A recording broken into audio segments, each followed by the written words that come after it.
Hey, Prime members, you can listen to Crime and Sports early and ad-free on Amazon Music. Download the app today. In the depths of an Atlanta forest, a clash between activists and authorities ends in tragedy. I'm Matthew Scher, and on my new podcast, We Came to the Forest, we expose the hidden truths behind a shootout that left one activist dead and countless lives forever changed. Binge all episodes of We Came to the Forest ad-free on Wondery Plus.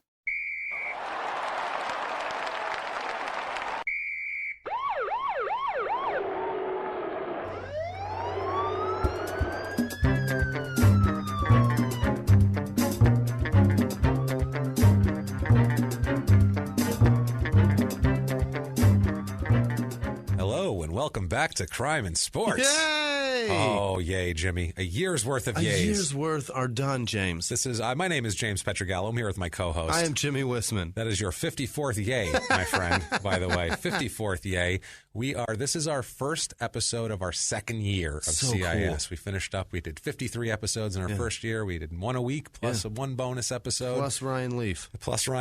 Oh, he was a jerk off. Go back and check him out. Wow, that was a mess. I think it was episode 12. Yeah. Disaster. What a peckerhead. I want to check him out. But we have had some huge scumbags. Yes. Tonight is the biggest scumbag of them all for our anniversary show. It's tremendous. Yes. Before we get to that, just want to thank everybody for their iTunes reviews this week. What a week. You guys came through big time for us. Thank you so much. This is, like I said, our 1 year anniversary show. So if you want to do something nice for us for our anniversary, get us to 200. Get us and beyond. Yes. Give us your iTunes Push review. it. If you've been listening this whole time or for a while and you haven't done it yet, please, It takes 30 seconds. I know it's a pain in the ass. Just sign in.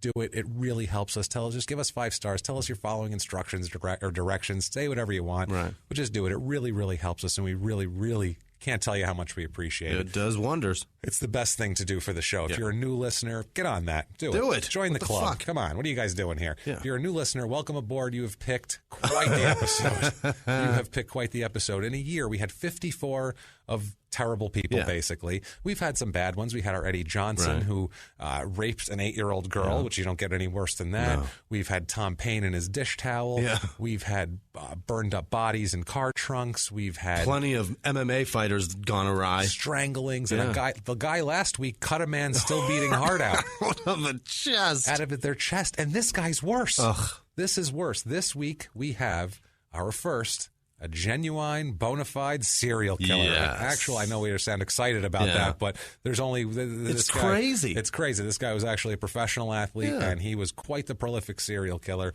And it's deep. This is a deep episode. Let's get right into it. What do you say? Looking at those cards, I can't wait. Let's get started. A stack. We have a lot to do here. This was a tough one. Our fella this week for the first episode of the new year, or of our new year, Randall Brent Woodfield. Okay. Randy Woodfield, better known as the I-5 Killer. Is our first. Got himself a nickname. Our first criminal has a nickname based on his exploits. Like what this. A nickname That's it is. An incredible one. He was born December 26th, I mean, it's no gorilla pimp. It's no gorilla pimp. Right. But, I-5 Killer's pretty dope. He didn't give that to himself, though.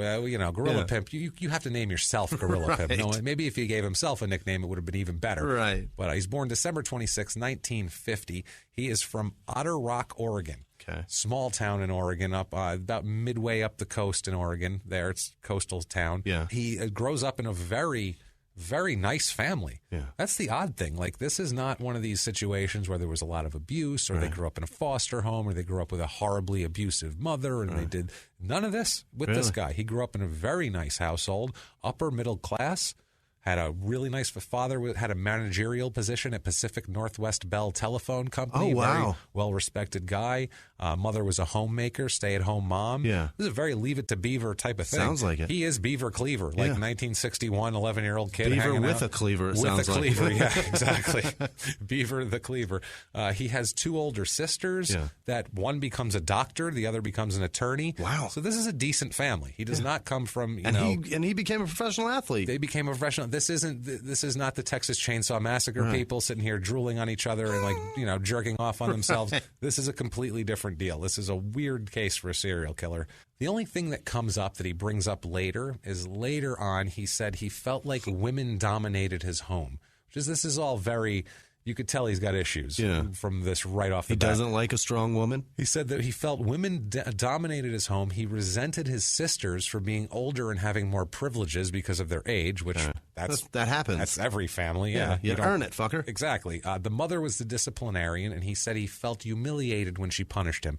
Oh, you poor little psyche. Fuck off. Yeah. Good Lord. I grew up with a grandmother from Italy. She used to beat the shit out of me for everything. I'm not killing women. Come on. This is a guy. Please, dude. He clearly would loathe the whole feminist movement. Yeah, he wouldn't like what's going on. Makes me feel bad for disliking most of it. Yeah, no, this guy. Because I don't want to be lumped in with guys like this fucking jerk. Don't worry, you're not lumped in with this guy. He said he couldn't meet the unrealistic goals set by his mother. Was his complaint. All right. Ends up growing up like a strong guy, 6 foot 170, which back then is a pretty big guy still in the early 70s, late 60s. He's very athletic, very muscular, very in shape. He goes to Newport High up there in Oregon. He's a star track and field guy, and he's a football player. All right. He does very well. Fast. He's fast. Yeah. He's got a lot of speed, as we'll see later. He runs a 4.740, which is pretty goddamn fast. I mean, that's not like, top NFL wide receiver speed, but for a regular person, he'd run circles around you. It's pretty solid. I mean? It's pretty fast. He's a star football player in college. As a junior, he is caught standing on a bridge exposing himself to women. As a junior in high school. As a junior in high school, he just can't keep his dick put away. And a funny thing is, at first I'm thinking, well, yeah, this is like 1967. Yeah. Like, that's considered streaking back then. That's considered funny. Well, yeah, and that was pretty common then, too. That was common. Yeah. But if we didn't know how this turned out, this would be funny and common. But now we know this is just the start of something much worse. This is a precursor to problems. This is terrible. His parents made him go to a therapist for this. Yeah. And the therapist labeled it as normal sexual exploration, which in most people it might have been. I assume the doctor was a hippie. I'm just going to say the guy was like very touchy-feely, probably shared a joint with the kid and was like, listen, I get it. Sometimes the kid's dick's got to come out. Sometimes your pants are too tight, man. You just got to let it free. Were you trying to be free, man? You're trying to be free? Oh, I understand. Be free. Let him free. So his high school coaches said that they knew about the whole thing, but thought it was just boys being boys. That's so weird. Yeah, just flashing their ball sacks. That's what boys do. They just whip their ball sacks around. That's hysterical because when I was a kid, I mean, you do towel whipping in the locker room or whatever. Yeah. It's never on a nude ass. We very rarely were ever nude in the locker room. There was boxers on or whatever. You want to not you smack a dude in the ass with a towel or something and giggle your ass off. But you don't pull your dick out. Not in front of women on a bridge in especially public. Not in fucking public. I'm terrified to show a woman my dick now, and I'm 35. And he's not just like running down the street just like, I'm flashing, I'm streaking. He was like, when a woman went by, he'd take his dick out. That's so weird to me. Like, I'm uncomfortable showing my wife my dick. Well, she's uncomfortable with it too, Jimmy. That's the problem. So maybe you have the right feeling there. I felt like she told you that. She did. We've been talking, Jimmy. It's rough. We'll discuss this later. Jimmy mentions it on the podcast. Absolutely. Bring it out then. So when he turns 18, his juvenile record is expunged because why not? Yeah. He turns 18, that happens, so it doesn't matter. He goes to Treasure Valley Community College for his freshman year. Going to show everybody his treasure. Absolutely. He's like, I got a treasure. It's right here in my valley. It's in Treasure Valley, Oregon. I think that's also, too, a lot of times these football players who haven't been recruited heavily by a major school will go to like a junior college, a community college to try to be the star there to then be able to play at a bigger college. Big fish in a small pond. Absolutely. Right. While in Treasure Valley, he is arrested for tearing up and ransacking the apartment of a girl who broke up with him. Oh, my God. He doesn't take rejection well, this guy. He's got a problem with women. He's actually taken all the way to trial for this. There's not much evidence, though, and he's acquitted by a jury trial. Now, imagine how emboldened that makes him. Yeah. So far, he's had a couple of run-ins with the law. In one, the hippie doctor just said, man, boys being boys. He got his balls out. Who cares? And then he's got this guy, just getting acquitted. Now he's getting acquitted by a jury. So he probably everything feels just above goes the law. away, always. Yeah. Everything goes away. Yep. And a lot of it, too, I'm sure, has to do with football. And he puts all that into that. Got a bit of an ego. He's a big dude. He's athletic. There's silver-haired, middle-aged white men ready to help him. It's all right there, As long as I keep this shit together, everything goes away. Everything's going to be fine. 1971, he transfers to Portland State University, which is to play football over there. It's a bigger school, obviously. He's a redshirt, so he doesn't play for his sophomore year, which is the 71 season. Gotcha. Redshirt means you're taking a year off, basically. Right. You're going to learn the playbook for an entire year. Yeah, you're going to sit, you're going to learn, you're not going to play, you're not going to do shit. Now, at at Portland State University, Gotcha. Woodfield was huge into the because when he gets to Portland State University, not only does he play football, he finds religion. He finds religion early.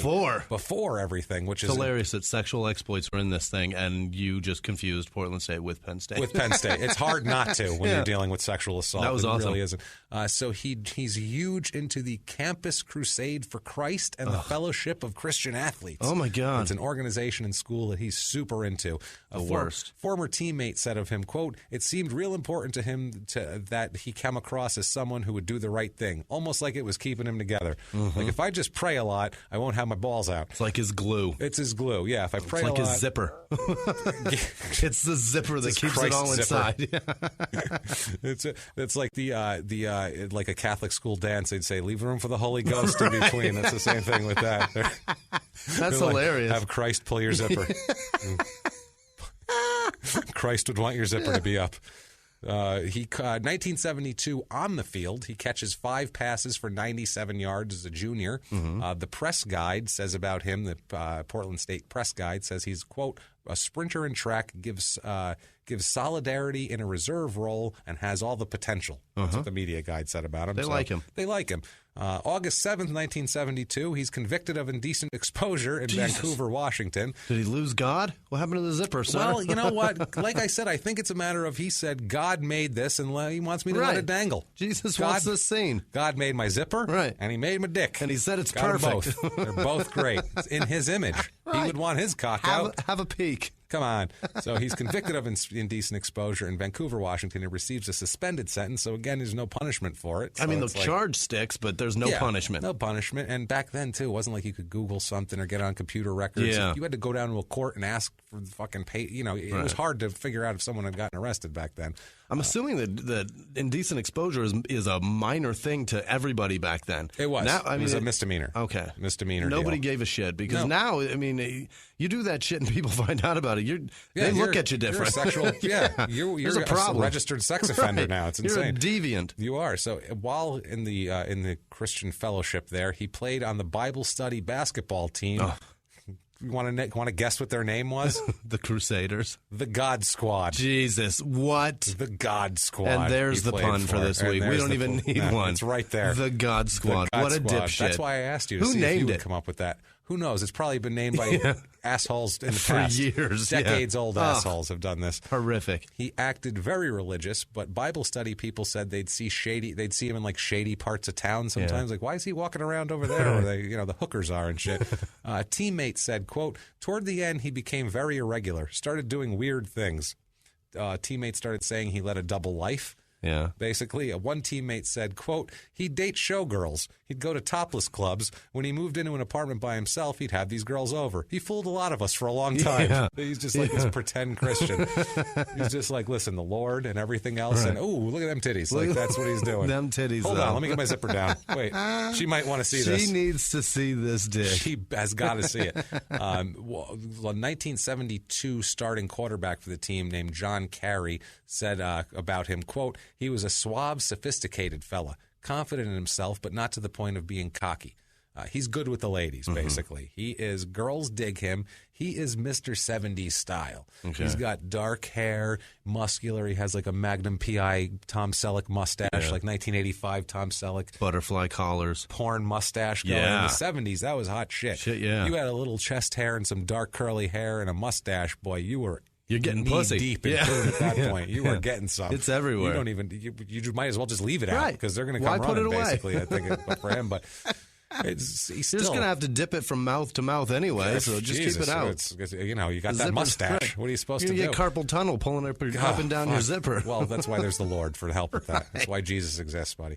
So in 1973 here, the freshman quarterback for the team, Anthony Stoudemire, said, quote, "He really didn't fit in. He'd make out of the blue, off-the-wall statements." And the running back, who was his brother, Charles Stoudemire. By the way, these are both Damon Stoudemire's uncles. Get out of here. Damon Stoudemire, the NBA basketball player for years for Portland. These are his uncles. These are his uncles who played on the same team, quarterback and running back with this guy. Small world here.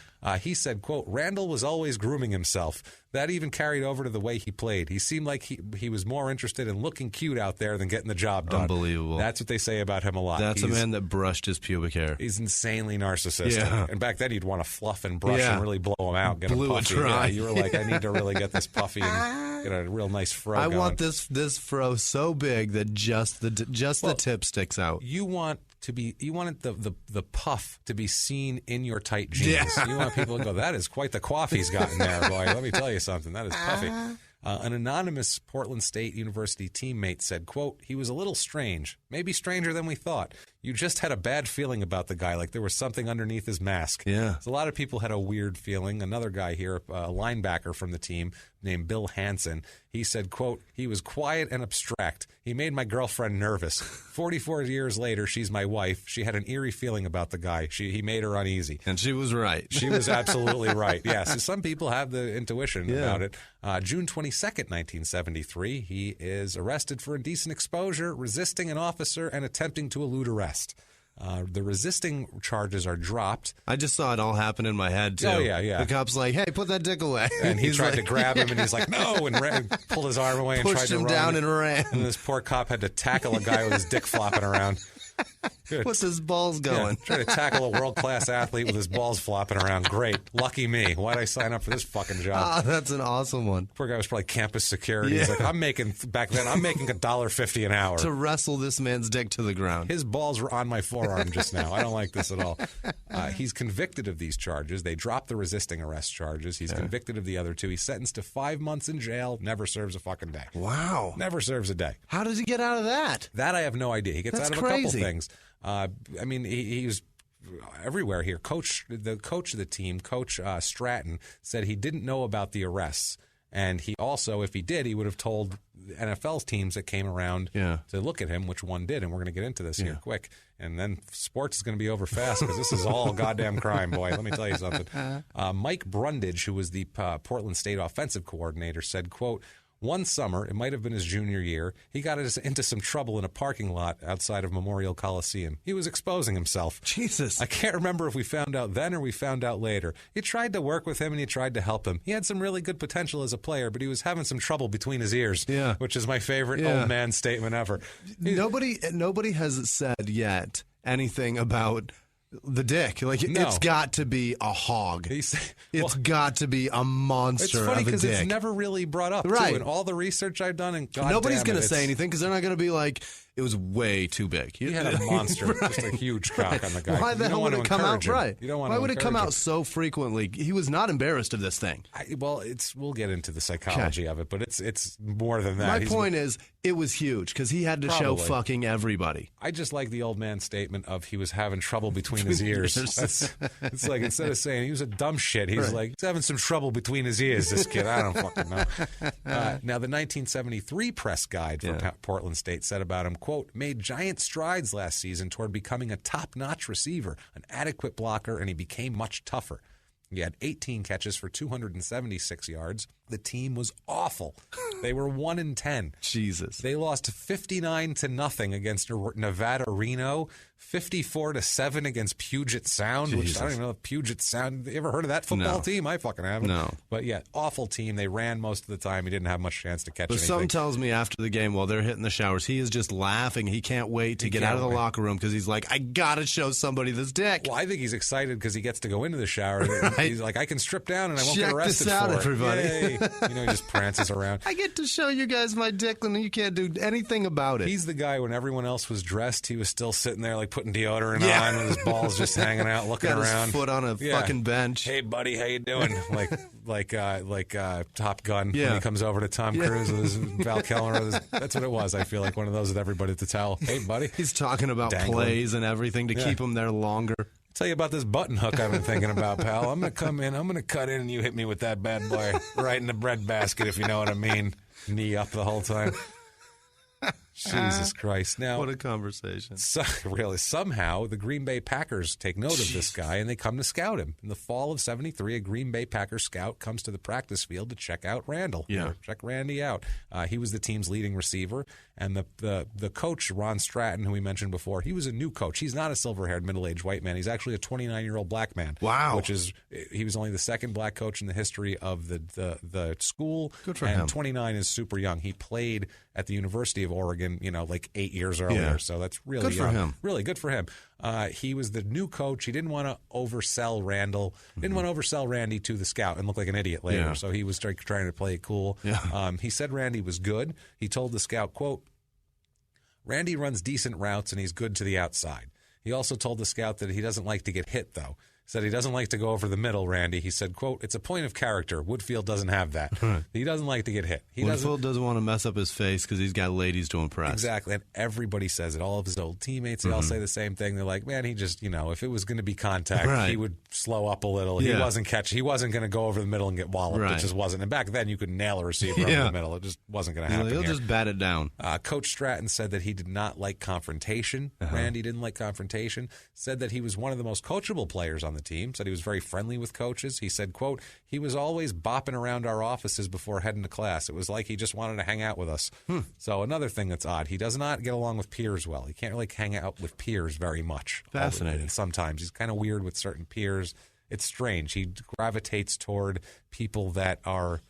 It's very strange. There's some psychology involved there that he sees them, he respects them, but he respects them because he doesn't know them. I don't know. And he has a completely different relationship with men than with women also. And he has no interest in posturing to them. It's more because he doesn't want to control them. He wants to control something else. Yeah, and I feel like he genuinely wants to impress these people too. Right. That's why the coachable thing. Yeah, that sounds right. He'll do anything they say and he'll be nice to them, but then when he goes out there, he won't take a hit. Right. It's like, I want you to like me, but I'm not actually taking a hit for it. You know what I mean? But I just want to get you guys. I want your approval, but I'm not going to go out and fucking physically earn it. No, I want to get over on you. Right. I want you to like me even though I don't do what you need me to do. That's a mental thing for sure. Getting over on people. So January 29th and 30th of 1974 is the NFL draft. Okay. Which is a totally different deal than it is now. Now it's a big deal. It's on TV, not televised even back then at all. It was at the Americana Hotel in New York City. Number one overall pick was Ed Too Tall Jones. No kidding. So we remember from the Cowboys here. Lynn Swann went number 21. How about that? The Steelers cleaned up. They got John Stallworth, Lynn Swann, and Jack Lambert. My God. In that draft. That's basically the 70s, like three of their MVPs from the Super Bowl run there. Round 15, the Packers picked Dave Wannstedt, who's a future head coach of many teams. I think he's a college head coach right now. Round 17, finally, pick 428. It's about 15 from the end of the draft. The Green Bay Packers take Randy Woodfield. Wow. So they picked him. That's their last pick in the draft. They're like, we got one more. Let's throw a flyer on that kid and see what happens. He would seem pretty fast. At the time, Randall is working as a burger chef in Portland. Wow. After just in between, he has no money. It's the best thing that ever happened to him. Absolutely. The Packers offer him a 1-year, $16,000 contract. Jesus. It's $2,000 bonus for catching 25 passes. Yeah. $3,000 bonus for catching 30 passes. All right. So he signs immediately, obviously. He's excited. He's bragging to everybody about he's going to be a Packer. And around there, like in the college, no one from PSU goes to the NFL. So they were very... He's going to Green Bay. He's going to where the town fucking adores that team. That's not the... And also, too, you have to remember in the 60s, they were a dynasty. Oh, that's right. They were a dynasty. Yeah. So they were huge. In the early 70s, they were still considered like the class organization in football, like the organization, Vince Lombardi, Bart Starr. That's the place you wanted to play. He quits his chef job when he signs. His ex-roommate said, quote, everyone made such a big thing when he was drafted. He put a lot of pressure on himself to make it big. Oh, I'm sure he did. This was his thing. This was his way that he was going to make a splash and impress everybody, and he's trying to impress everybody right now, which I don't blame him. So you want to impress everybody. What do? You pull your dick out. On February 22nd, 1974, you pull your dick out. Arrested for public decency. Yes. You knew it was coming. Yeah. This is in Portland. He just got drafted. What the fuck? This is 3 Get weeks out of after town. the draft. Move. Not only that, hey, I just signed with an NFL team. Maybe I won't take my dick out for a while until we see how that goes. Yeah. Let's let that percolate for a minute, and then we'll get back to it. Under wraps and... He's convicted. He's sentenced to 5 years probation with counseling. Oh, shit. Never got the counseling, by the way, which maybe he could have used it, obviously. Now, 1974, in April, Randy goes to Packers minicamp in Scottsdale, Arizona. The Packers coach that time was a guy named Dan Devine. You might know him from the coach that came in to coach the last season at Notre Dame in the Rudy movie. Really? He's the guy that said, "Yeah, we got Dan Devine in from the Packers," and then he didn't know if he was going to play because that coach didn't like. I fucking hate Rudy, by the way. I know you all love fucking Rudy and it's inspirational and all that. I hate Rudy with a passion. This is the worst fucking movie I've ever seen in my life. It's bullshit. He's 5'6" and he's Sean Astin. He's a pudgy fuck. He's not playing college football in any capacity. Fuck him. He's Samwise Gamgee is what he is. Didn't he end up being the fucking guy in fucking Lord of the Rings? Yes, yes. You know what I feel bad for? I feel bad for Rudy's nieces and nephews 20 years from now, and he's at Thanksgiving drunk and bald and fat going, "I played for Notre Dame," you know. They're like, "No, you didn't, you fat fuck." And he's like, "I did too. I played. He's still wearing the jacket. There's a movie. He's still wearing the Notre Dame jacket. It's all torn up in the sleeves and shit. I hate that fucking movie. Anyway, so yeah, that's Dan Devine. Randy felt like he could make the team. He felt like he's going to make the team. He returns to Portland before the season. There's a mini camp in April, and then they're going to have a training camp in Wisconsin over the summer, obviously. So he returns to Portland. The team for training camp sends him a first-class plane ticket and an invitation to take their limo from the airport to the training facility. They're going to treat him first class. For real? He declines. What? Says, "I don't want that shit," and he drives out there instead. I don't need anybody to be around when I show my dick. I'll drive. He needs to have his car so he can drive around and show his dick to people, basically. I'm going to drive the whole way with my dick out. Yeah. June 1974, he drives out to Wisconsin for training camp. Right. And just picture him. He's got to be feeling good. Yeah. He's driving his car away from his hometown, away from college, swinging in the breeze, swinging windows open, flopping back and forth like nobody's business, going to Green Bay to play for the fucking Packers, a storied franchise. He's got to feel great about himself. He gets there. He survives the early roster cuts. They do the early ones here. He survives that. And as a last-round draft pick, you got to prove yourself. You're not going to make the team automatically here. Right. The team's media guide said about him, quote, "Timed at a 4.74 in the 40-yard dash, cuts on a dime, has good hands and catches well in a crowd. Fluid and smooth, hustles, good jumper." They love him. So they like him. They like his athletic ability, obviously. They're just saying great athletic ability. Woodfield, like I said, thinks he's going to make the team. He's excited. He's in. He's in. August 19th, 1974, he's cut from the Packers.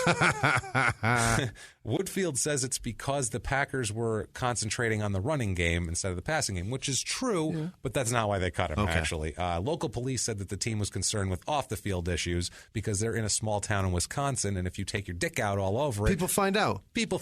And if you're the Packers, you are the, you're like the Catholic Church in the Vatican. I mean, you're the Vatican in Rome, basically. Right. Shit gets back to you. You're the fucking Packers. Can you imagine if he's in the NFL today, how many dick pics would be strewn about? He'd be on TMZ everywhere. In a minute. Well, he would have got kicked out of the league a long time ago. Like I said, small town. The latest draft pick is like hanging out at the Dairy Queen, swinging his cock around at people. They're going to fucking find that out. You know what I mean?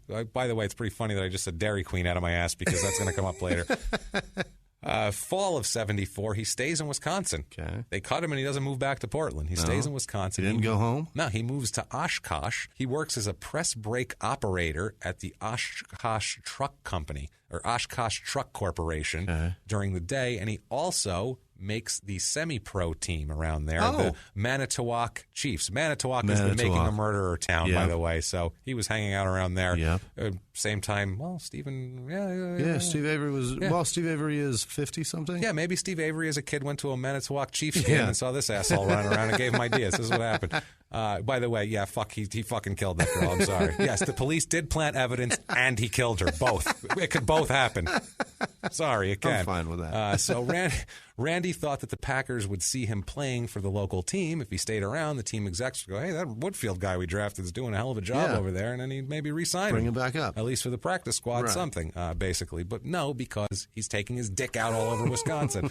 1974 season, the Chiefs there, Manitowoc Chiefs, go to the Central States Football League Championship game versus the Madison Mustangs. Oh, boy. That sounds exciting, doesn't it? Ooh, boy. Two shit towns. Ooh-wee. Yeah, let's do it. But Madison's a cool college town, I think. Yeah, it's a college town. You're right. It's You're cool. right. It is college. Yeah, Manitowoc, not so cool. No. The Chiefs lost 14-0 here, his team, but Randy had 2 catches for 42 yards in the game.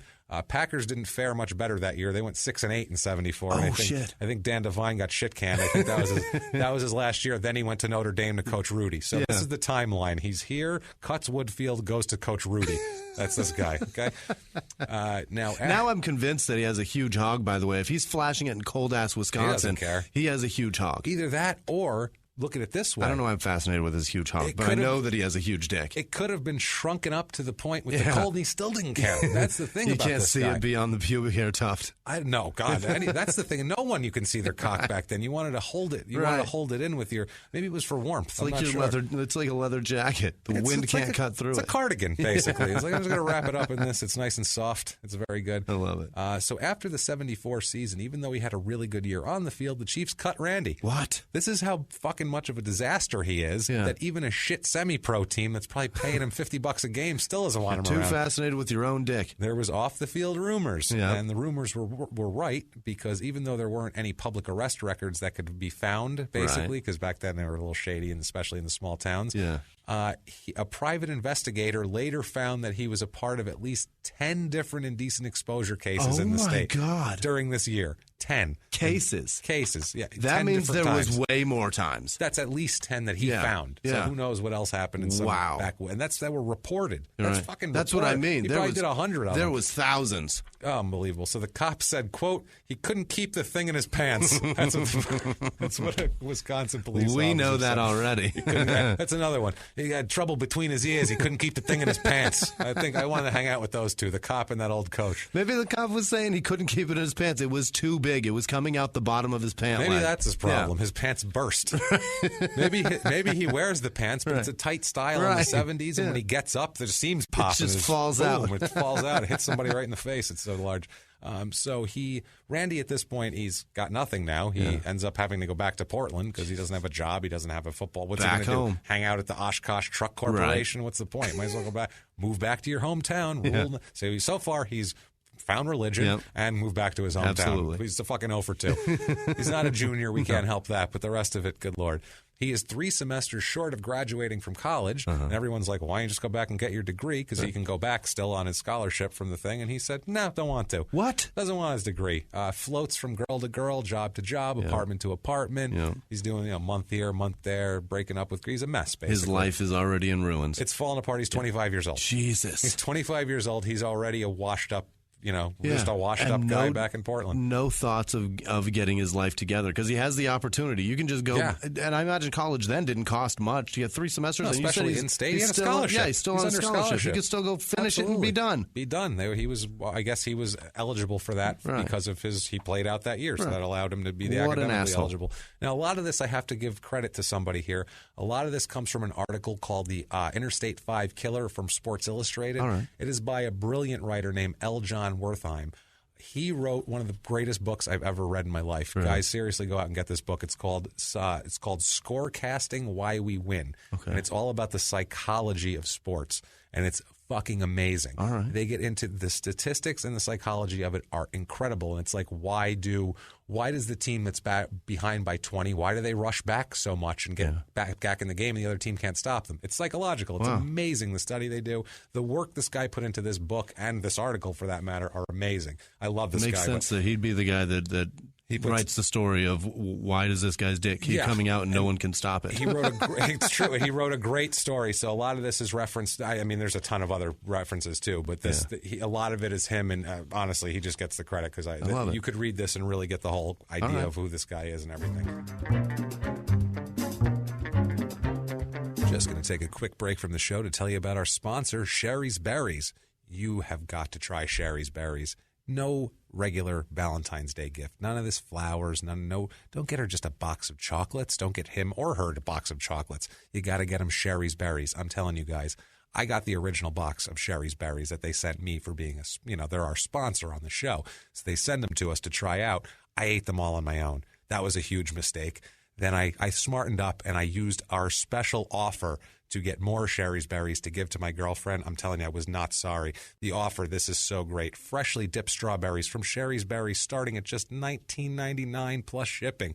Or you can double the berries for just $10 more. Just go to berries.com, that's BERRIES.com, and use the code CIS to help support the show by supporting our sponsors. Use the code CIS. I did that. I got the 2 orders from that, the extra one for $10. I kept the extra one for myself. Don't tell anybody, though. But I gave her the first order, and she loved it. It's a unique gift for a love that's unique, like yours. It's perfect. You really, really got to try Sherry's Berries. These are huge, beautiful strawberries, juicy, fresh, dipped in milk chocolate, dark chocolate, white chocolate, sprinkles, swizzles, you name it, they have it. It is delicious. With Valentine's Day right around the corner, there's only one way to get Sherry's Berries, starting at $19.99. Just visit berries.com, that is BERRIES.com, and click on the microphone at the top right-hand corner and type in CIS. That's berries.com, BERRIES, and use the code CIS to help support our show by supporting our sponsors. Sherry's Berries, no better gift. Do it, guys. Seriously, get on that. Sherry's Berries, promo code CIS. Special offer, $19.99. Second order, only $10. Get it now. Thank you so much. And now back to the show. Early 1975 now. He's back in Portland. Like I said, he's a bum. He's got nothing. There's a series of attacks on women around Portland. Uh-oh. The assailant has a knife. He demands oral sex from the women and then steals their purse and runs off. It sounds like somebody has escalated. That's the MO here. Always described as, quote, athletically built and handsome. Yeah. First of all, if you force a woman to blow you at knife point and she still says you're handsome, right, you're fucking handsome. You are a suave, handsome She's got positive shit to say in your police report. about their rapist. Yeah. You have to be remarkable looking for that. Like, he's still handsome. Yeah, it's like, he forced me to do it, but I would have done it anyway. Fuck you should have seen how handsome he was. That's amazing. Holy shit. That's so, yeah, crazy. You got to be.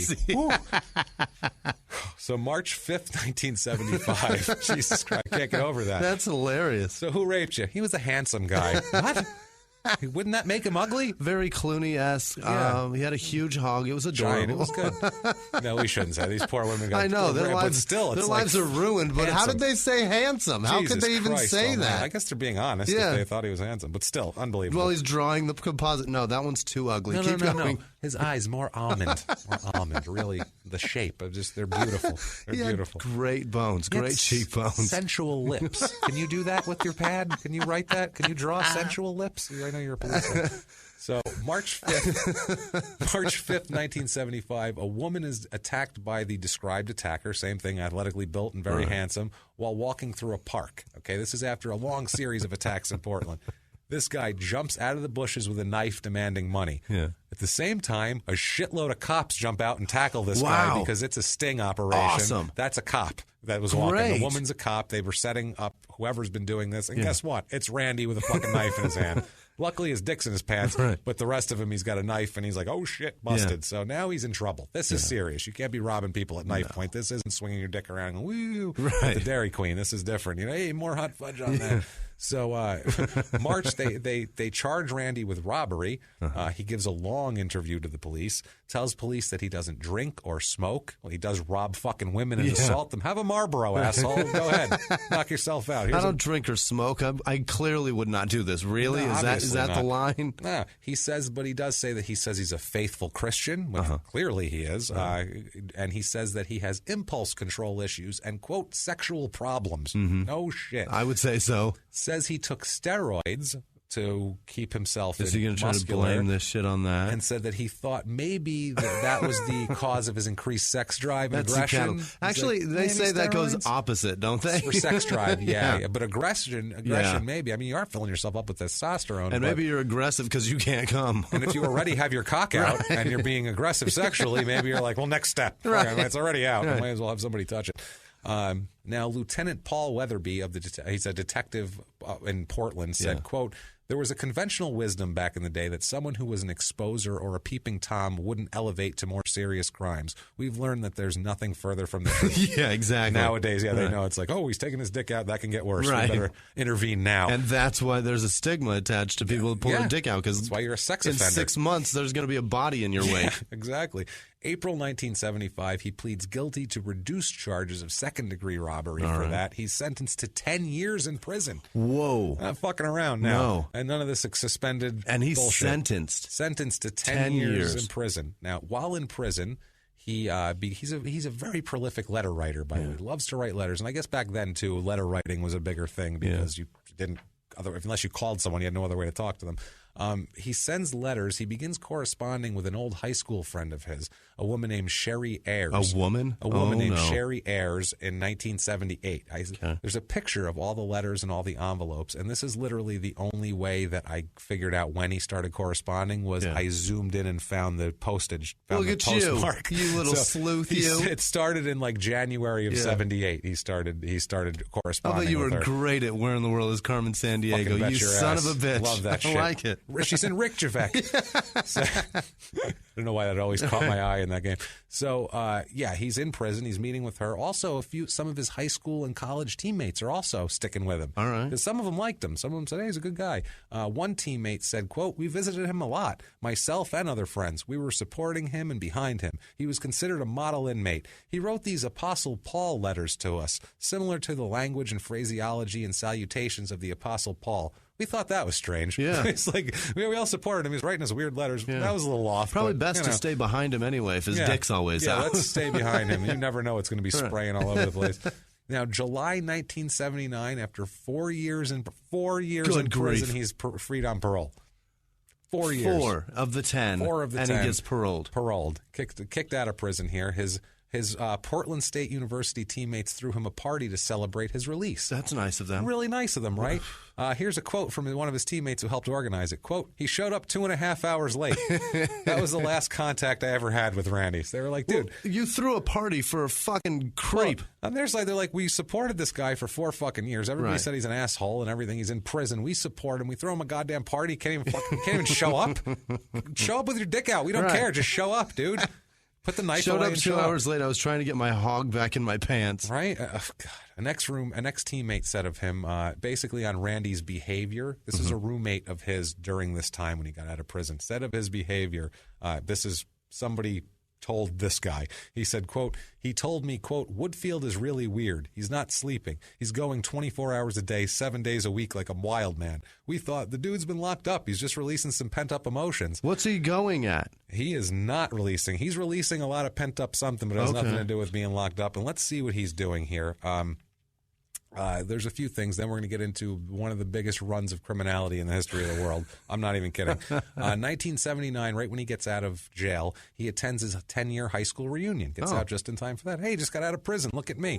But apparently he is Mr. Cocky. Really? He's muscular. How do you go to that after what you've done? Look at it this way. Yeah. This is a small town in Oregon. These guys work for the phone company. Or they work, whatever. Work on the road commission, like, whoever. But he got drafted by the Packers. So he still thinks he's hot shit. He also jumped out of a bush and tried to rob a woman. He also just got out of prison for, second-degree robbery. But he's very muscular, and I guess he wore, like, something real tight to show off his muscles. He's bragging with people about the Packers, telling stories. Was he telling stories from the month in training camp? Oh, man, we're doing 2-a-days, boy. It was glamorous. You're ripped because you just had 4 years straight that's all you fucking did. Yeah. There's nothing to be proud of here. And he's on roids, too. He likes steroids, this guy. Now, Sherry Ayres, the woman he was corresponding with, pen pal, is the organizer of this reunion. Okay. She's the organizer of this and an old high school acquaintance. And they reconnect in person at this reunion and start staying in touch socially. They start talking socially. Like I said, he's got all sorts of letters. They keep corresponding if he's out of town or if she's out of town. They do letters, they call, they hang out, that sort of thing. Hopefully he didn't send her any dick pics or anything like that, which he will send some dick pics, as we're going to get into. Of course. He faxed or something or sent her a copy of it. So the latest technological advance. Yeah. Here's my cock on every... every time there was an upgrade, he's like, great, I'll send a dick with that. Perfect, that's great.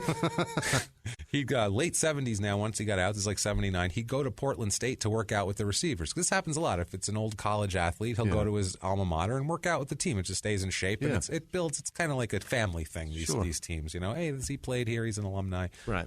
Coach Mouse Davis at the time, he got the job in 75 after they shit-canned Stratton because he wasn't doing a good job. They went 1-10 for fuck's sakes. They were like, yeah, let's get rid of him. Mouse Davis said, quote, he seemed like a nice kid. He was a good athlete. But one of the players said, Coach, don't get too close with that guy. He's strange. Turns out he'd already served some time in prison. That was the end of my relationship with him. How about that? He said, I will not be your silver-haired middle-aged white man asshole. No. Goodbye. Fuck off. Yeah. Take a hike, asshole. So anyway, he's going at this point from bartending job to bartending job. He has a lot of girlfriends. All different ones. He's working at a bar. He's like a bouncer and a bartender, and he's a good-looking guy with a 70s porn stash. Yeah. He's going to be banging drunk girls left and right. Absolutely. He has a 1974 gold champagne edition VW Beetle that he keeps real nice and pristine in good shape. It's a super Beetle. The 74, you said? 74 champagne edition, and it's gold. It's shitty. Yeah, it's a terrible car. Dump. Yeah, every car from the 70s, basically, unless it's like 72. Or like anything above. A legit muscle car. Yeah, I was going to say, anything like maybe that. But by 74, everything was a pile of shit, pretty much. So. From 74 to like 94, everything was garbage. Here's a giant car with a V6 in it, enjoying, never going anywhere. Or a Ford LTD with it's all motor, and you're just constantly spinning your tires. It gets 4 miles to the gallon. So in late 79, he has himself photographed all oiled up and naked. Jesus, what? Has himself professionally photographed. I'd like this done tastefully, please. Hold on. Let me oil my cock before you get it. That would I'm like a bouncer and right bartender. I totally need a photo shoot with headshots and my dick in the picture. Because he sends the pictures to Playgirl magazine. Oh, He's trying to God. get in Playgirl magazine. Also sends naked photos to all the women he meets, basically. If he meets you and he knows your address, you're getting a picture of his cock in the mail. I'll bet it's signed. I have to say, that takes work. Yeah. Like, it's not like that. You take a pic, you develop it, you had to fucking get the address, buy a stamp, go to the post office. Back then, you better appreciate a dick pic because that took a lot of fucking work. Like, you better be like, wow, this guy really puts he really wants me to see his dick. You know what I mean? You now can't it's be like insulted lazy. by it. Now it's lazy. You just said back then there was a trip to you actually had to get postage. You had to go spend 30 cents on a stamp or whatever it was. And if he actually got photographed by someone, you got to pay that guy to do that shit. Or girl, whoever the fuck did it. Yeah. But you got to pay the photographer to make those. Make my cock look good, really. And print them out. Yeah, and send them out. Take the time. May 1980, he receives a letter from Playgirl. Oh, my God, really? Here is what the letter reads. Quote, congratulations.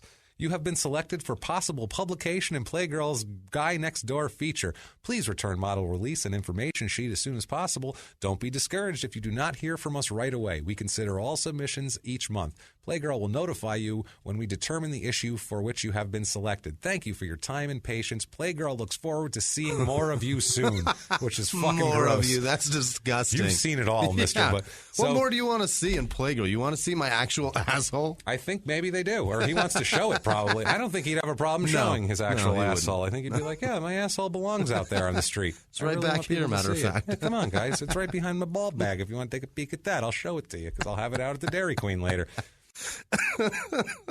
Unreal. So now we begin. Buckle up, guys. We begin possibly the one of the worst few months of anything that this is like Genghis Khan didn't cause more havoc in a 3-month period than this guy. Okay, October 11th, 1980. Remember Sherry Ayers? Yeah. Sherry Ayers, who's 29 years old, is found dead in her Portland apartment. She has been raped, bludgeoned, and stabbed to death in the neck. Oh my God! This poor girl. They don't have any leads on it. They don't have anything. Randy is questioned for the sole purpose that he's the only person that she knows that she'd been talking to who's recently out of prison, especially for attacking a woman at knife points. Right. They're like, well, what the hell? Let's talk to this guy first. Homicide detectives said they found his answers, quote, evasive and deceptive. He refused a polygraph test, but his blood test didn't link him to the crime. This is pre-DNA. So they had basic blood shit that could be contaminated very easily, and that was blood type was all they used. That's it, and it could be contaminated super easily, too. There's no DNA, so he's not held. They can't hold him. And if he's got a super common blood type, what the fuck does that prove? That's nothing, and then his blood type doesn't match something, but we don't know what the deal is with that. Now, At this point, around now, he's been fired from the bar that he worked at, the one bar. His friend from the bar said, quote, Randy was fired from the bar. His thing was young girls. He was always bringing underage girls into the place. Then he asked me to go with him to small claims court and lie. I realized he was kind of weird. You think?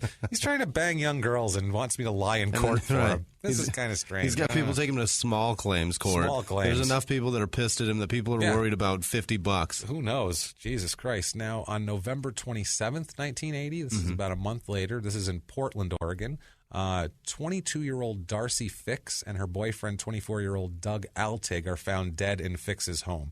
Both were shot to death execution style with a .32 caliber revolver. Oh, shit. Darcy Fix was the ex-girlfriend of one of Randy's closest friends, an ex-track teammate at PSU in high school. So he knows this girl. Yeah. This is two dead girls that he knows. That he has connection to. Woodfield, again, is questioned, but he's released for lack of evidence. Okay. Now, so far, there's two dead girls, and he's connected to both of them. The only legit person that's connected to both of them. Right. So this is getting a little weird, but hey, bad luck. You know what I mean? Yeah. It's a small town. Everybody knows everybody. It's not really. It's Portland. It's not a small town. But now, December 9th, 1980, a man wearing a fake beard and a brown leather jacket holds up a gas station in Vancouver, Washington. Okay. This is going to keep coming.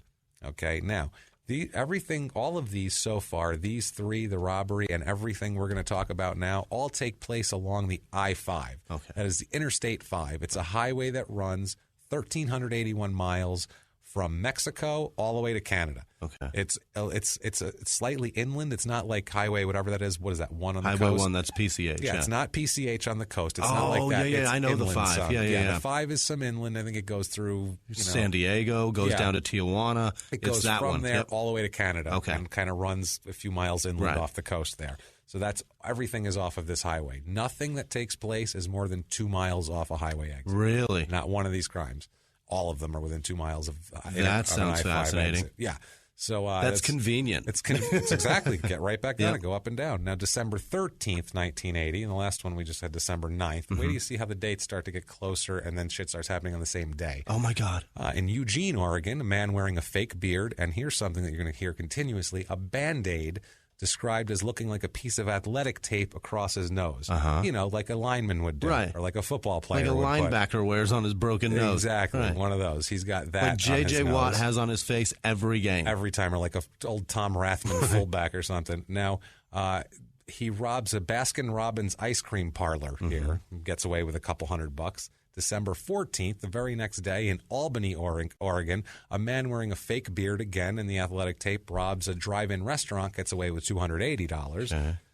Seattle, Washington, December 21st, a gunman with the same description, brushed beard, athletic tape, pins a 25-year-old woman at a church's chicken at gunpoint into the bathroom and forces her to masturbate him to completion. Wow. So forces his broad at gunpoint to jerk him off, which is the worst way you could put it, the broad jerking off, but still, this is what he does. That's the worst thing to do to somebody. Like, I would why don't say. you just beat off by yourself, bro? And several other rapes and robberies are taking place all over the I-5. It's ridiculous here. December 21st, again, this is the same day. Good God. Bothell, Washington, a man robs a Baskin-Robbins at gunpoint again. I would never think to rob an ice cream parlor, first of all. That's the last place. It's $500 out of them. That's so pretty good. In December? Who was buying all his ice cream in December? In fucking Washington. Yeah, it's pretty cold good and rainy, and they're like, I need a strawberry cone. I want some cookies and cream right now. I'm not sure. A fucking dilly bar. How many flavors they have? I think I'm going to go.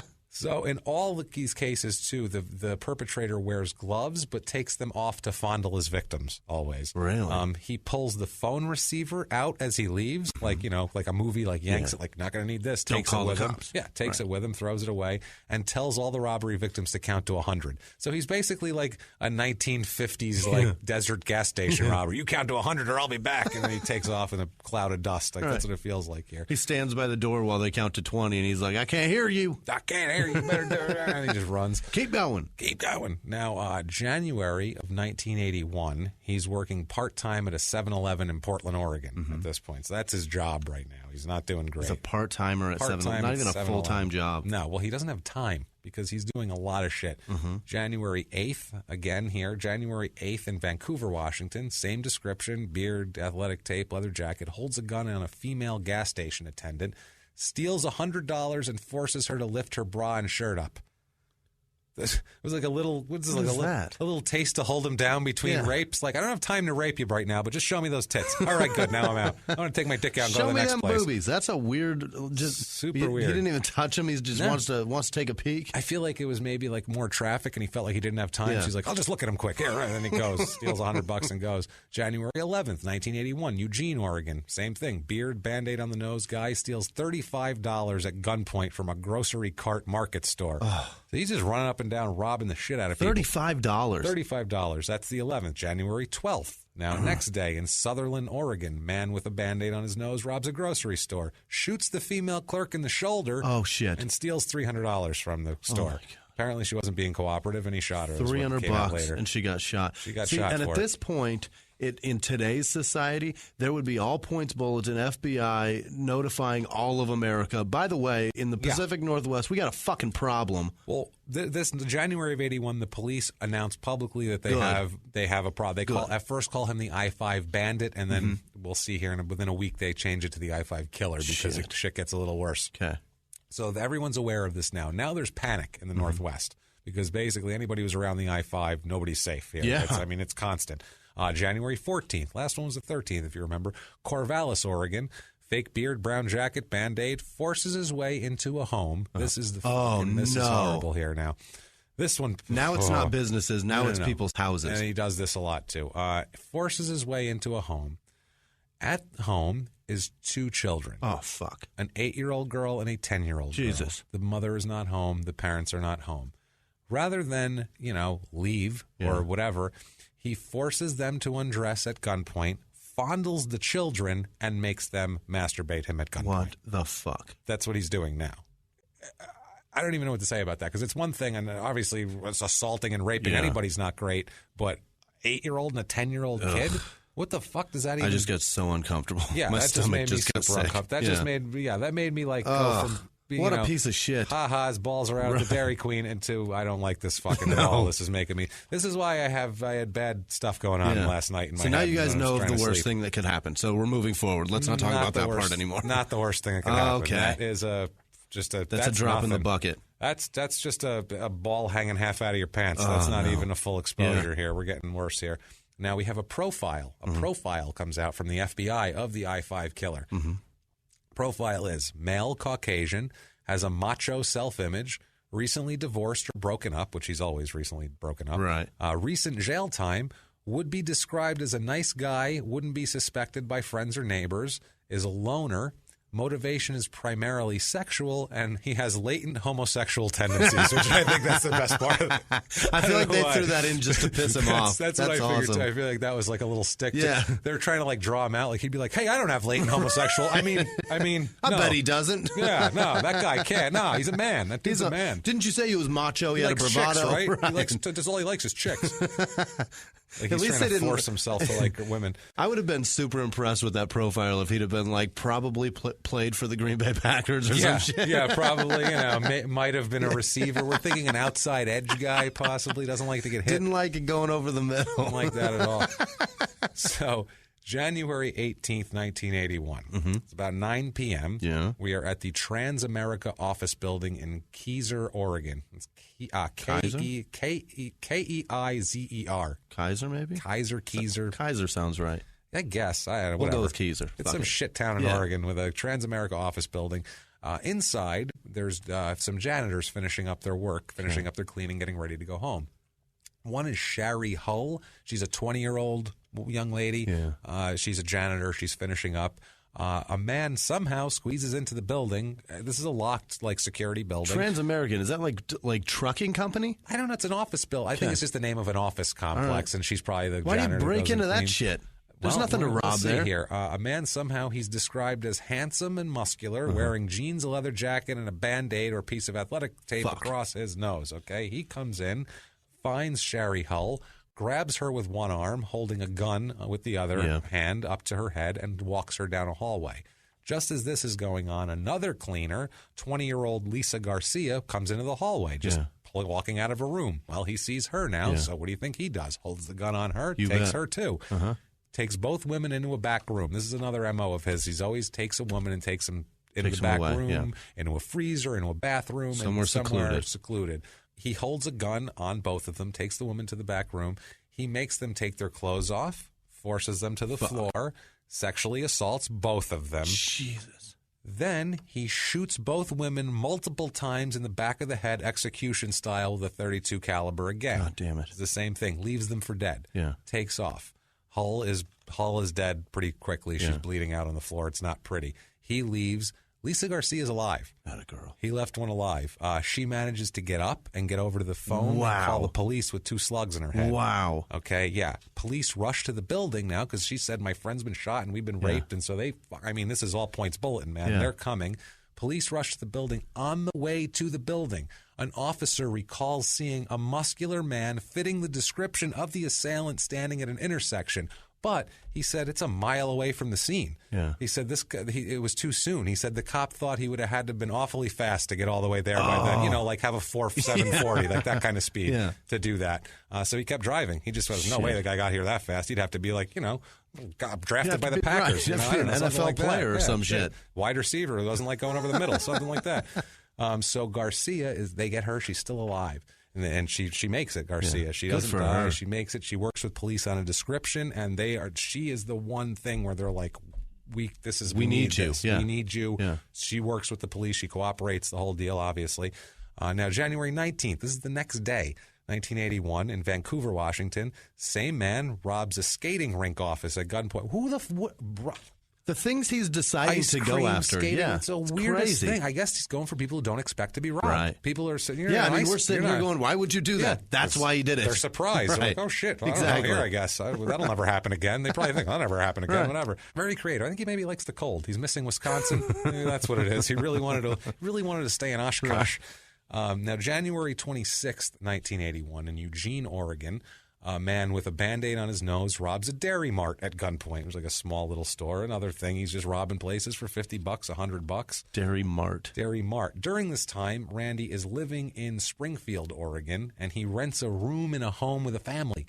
Some family has an extra room, and they're like, well, this guy, he played for the college over here, local, got drafted by the Packers, seems like a decent guy, good-looking guy, whatever. Yeah, who cares? They rent him a room. So they rent him a room. This guy lives in their home. And he's staying in their house. Staying in their house. He's paying rent, but he's staying. This is fucking awkward now. It's crazy. He's in a home with a family, man. They have no idea. So January 29th, 1981, this is in Grants Pass, Oregon. Same man, same description, robs a Winchell's donut shop. See what I mean? I love Winchell's. I used to eat there all the time. Well, you should go in there and rob them at gunpoint. Maybe. Apparently you can. You can, obviously. I never would have thought about that. He steals $70 and gropes a clerk and a teenage customer on the way out. Literally, takes the money. He's like, hold on a sec. Let me feel that real those quick. titties. All right, then he leaves. Jesus, That's literally so what he did. Weird. It's the weirdest shit ever. 1 hour later, the same man robs a Richards Market in Medford, Oregon. So this is an hour later. He's just racking them up now.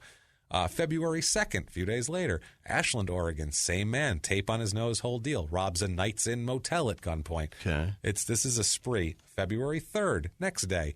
This is early in the day in Redding, California, farther down the I-5. Same man robs a Burger Express restaurant of $230, kidnaps an 18-year-old waitress this is getting serious now, a woman named Lisa Morris, and 46-year-old Marie Sloan at gunpoint. Kidnaps 2 waitresses from the place, forces them into the bathroom where he binds the 46-year-old woman, Marie Sloan, with duct tape around her wrists, mouth, and ankles, and sodomizes the 18-year-old waitress. Also ties her up, too. Also tapes her up with duct tape. Now we're going to see duct tape start to be a big part of this. You can see he's like, I want to take my dick out. Yeah. I want to do this. Now I want to rape, but oh shit, they can get away. I don't want him flailing. I better tape. You can see him getting down what he needs more into a small box. And okay, this is what I like to do. This is what I do. Yeah, he's finding his way right now. I hate this. He's like a comic trying to find his voice. Only they're much worse. I'd rather deal with a killer trying to find their voice than a comic trying to find their voice. Yeah, so the duct tape is his voice inflection on a specific joke. Duct tape's I'm going to try act-outs now. I think I can do acting. If I really get into it, I think I can maybe be an actor, too. I think I can show off my chops. Right. So and the sodomy is my callback. Boy. Okay. Jesus. We got to stop laughing for this one, because this is brutal here coming up. Okay. February 3rd. Jesus Christ. Wow. February 3rd. later in the day, this was early in the day, that he's already kidnapped and sodomized someone and tied two women up. Okay, later in the day, damn same day, he's like, day. I'm not done fucking up today. He is not done fucking up by any stretch. I got to ruin some more lives. He does. He finds, this is 15 miles north of the last rape that just happened, of Redding. This is in Mountain Gate, California. He breaks into a home. Oh, no. And finds 37-year-old Donna Eckert and her 14-year-old daughter, Janelle Jarvis. They are found later shot multiple times in the head in their home. Donna was bound, the mother, Donna, was bound with their wrists, ankles, and mouth with duct tape.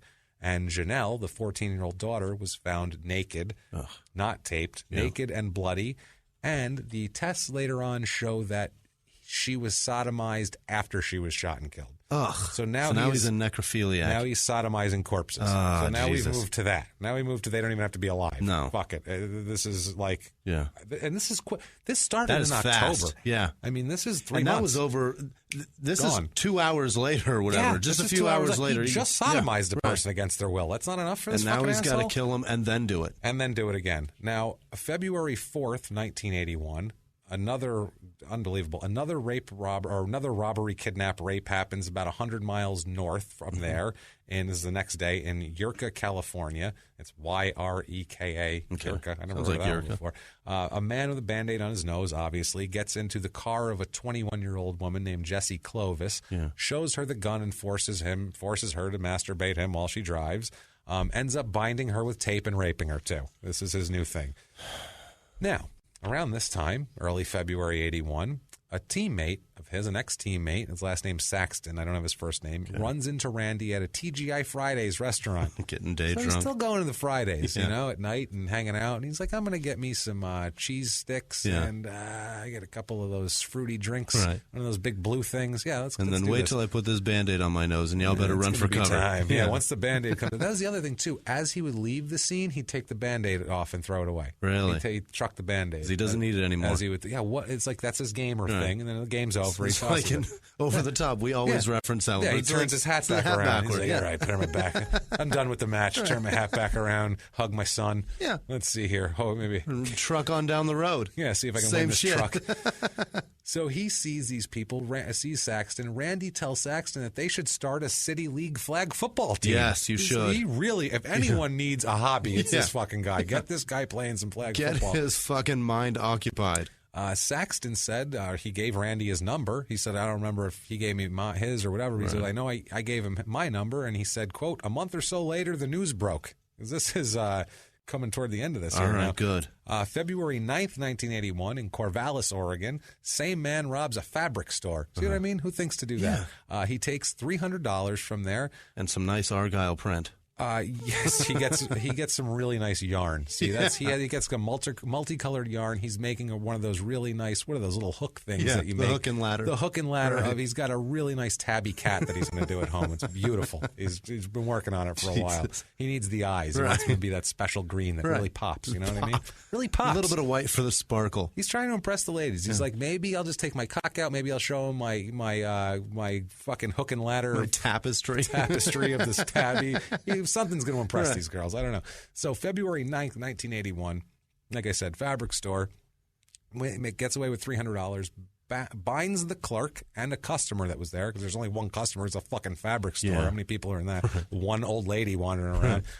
Binds them with tape and masturbates into the clerk's face. Jesus. This is his new thing now, apparently. He's going to masturbate into people's faces now. I don't know what he's thinking there. In terms of ruining people's lives, it's probably on the lighter scale of it. It's better than 232 slugs in your skull, but after it's not being great. sodomized, not great. In a mop closet. Yeah, I guess if this lady, once she found out all the other things, probably said, like, I got off easy. I definitely did. Fucking Clorox wipe and I was fine.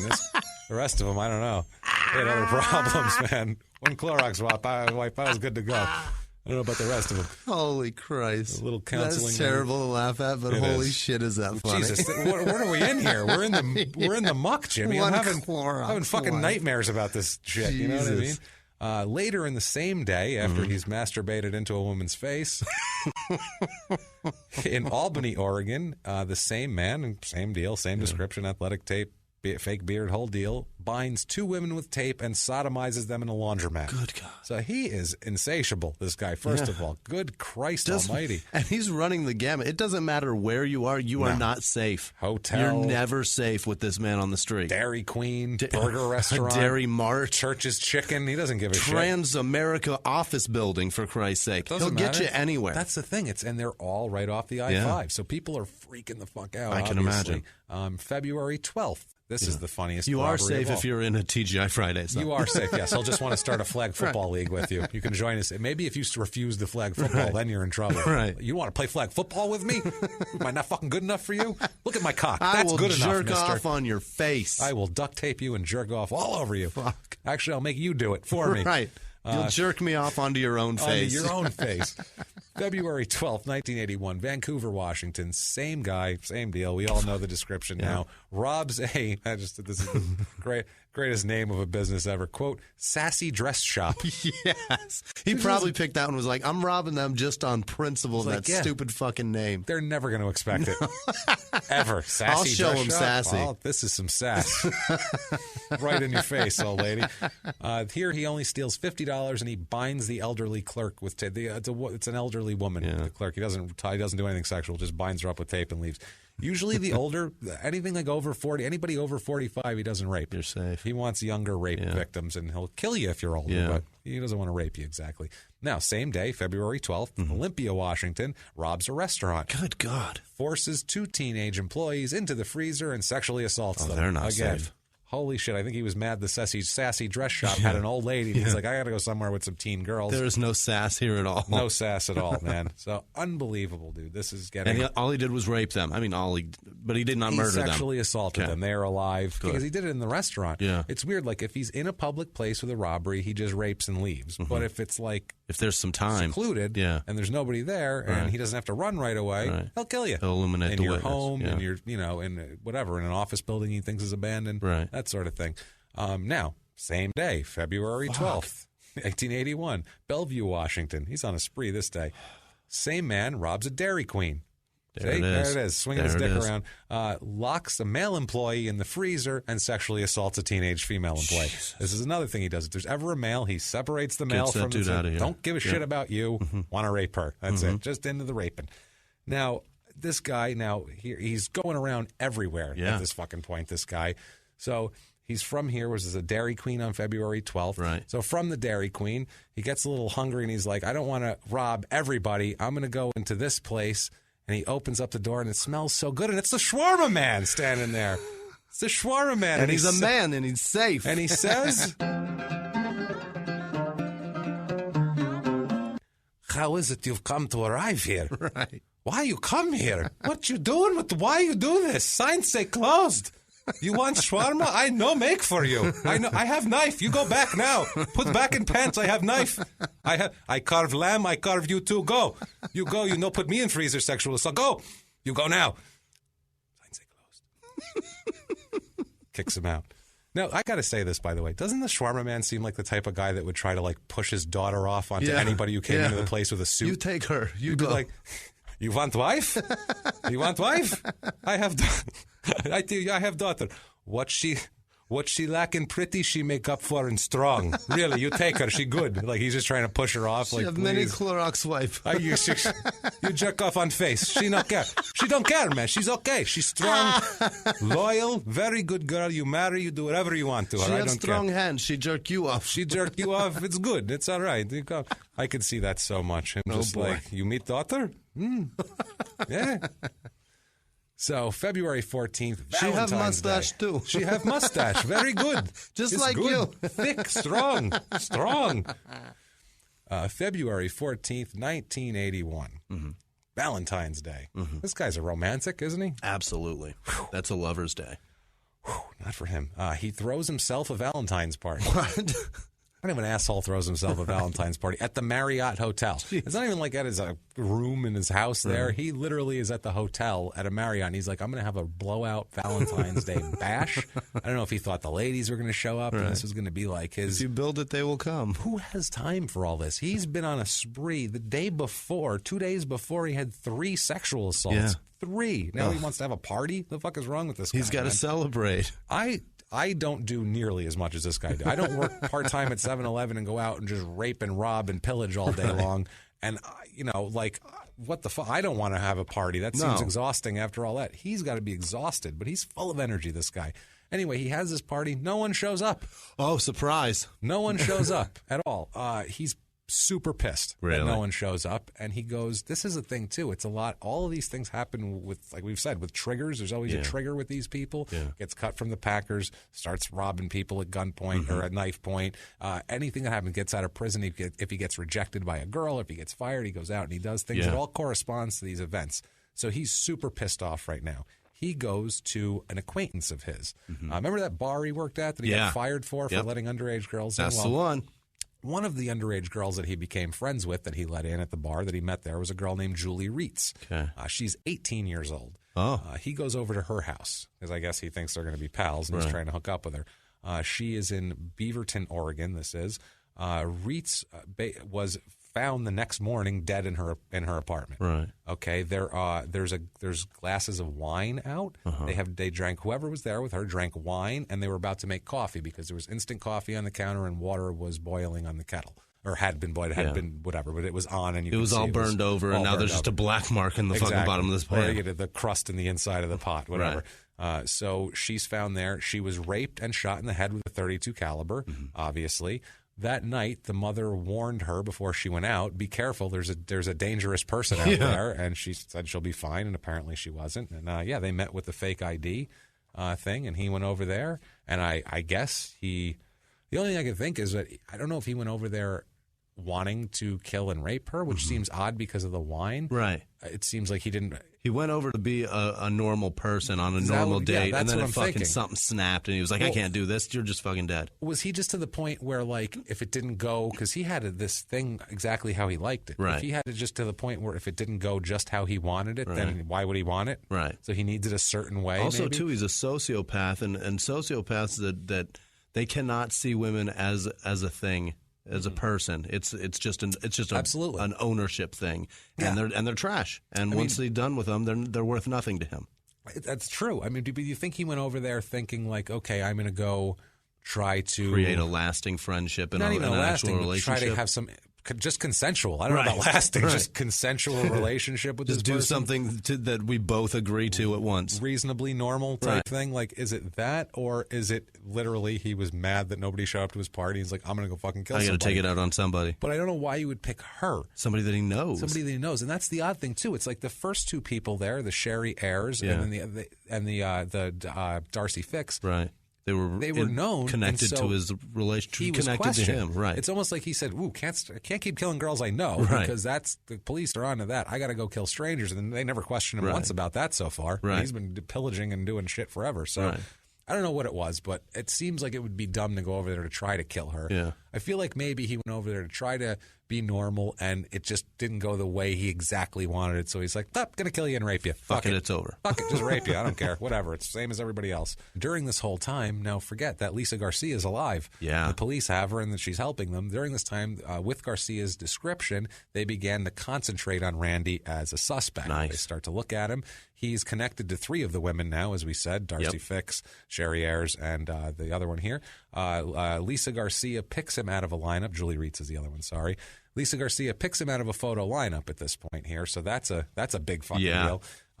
So February 18th, they still leave him on the street, though, for a minute because they have to work everything out. She just picked him out of a lineup. They have to get their shit together if they're going to go after this guy, because once they go after him, they better have what they need. Fuck yeah. Or else they're going to be in trouble. Or else they're going to be in trouble with the double jeopardy laws, and then your fucking psychopath goes back out on the road. They're going to blow it, exactly. Or they also, too, even public opinion, and you don't want to look like you didn't have the goods and you're trying to frame this guy up, and you want it to be right. You want to nail the guy. So on February 18th, 1981, Eugene, Oregon, same man robs a 7-Eleven, binds a female employee employees' hands, wrists, and mouth with duct tape and sexually assaults her. He robs his own company. Yeah, he's working for 7-Eleven. He's like, I know their security sucks. Right. Fuck it, you know. Now, February 20th, in Eugene, Oregon, he enters a Taco Time restaurant. Yeah. Now he's Taco Time? That's a step down from fucking Sassy Dress Shop, man. That's awful. Tells the clerk to get on the floor at gunpoint, but then leaves. Doesn't do anything. All I can think is he was spooked by something. I don't know. Who knows? Has to be. A cop might have drove by. You know he's got the guts. He's that got does the balls. Yeah. He knows how to do this. I'm thinking literally a cop might have drove by and he went, nope. Had to be. Something. That's the only thing that would deter him at this point. And who knows how many times he went to do something and stopped because the situation wasn't right, too. Because they said, too, he would park his car 4 blocks away. That's how he would do all this shit. So he wouldn't be outside. Nobody got a car description. Yeah. He'd park like around the corner or whatever, and he'd take off running, and then he'd get in his car and be gone. Good God. And it's so funny, too. Everybody out there should, another book for you. I gave you scorecasting. Here's another book more crime-related, as I've said it 100 times, John Douglas Mindhunter. John Douglas, Robert Ressler, the FBI profilers, they went around, profiled all the serial killers to get all this shit.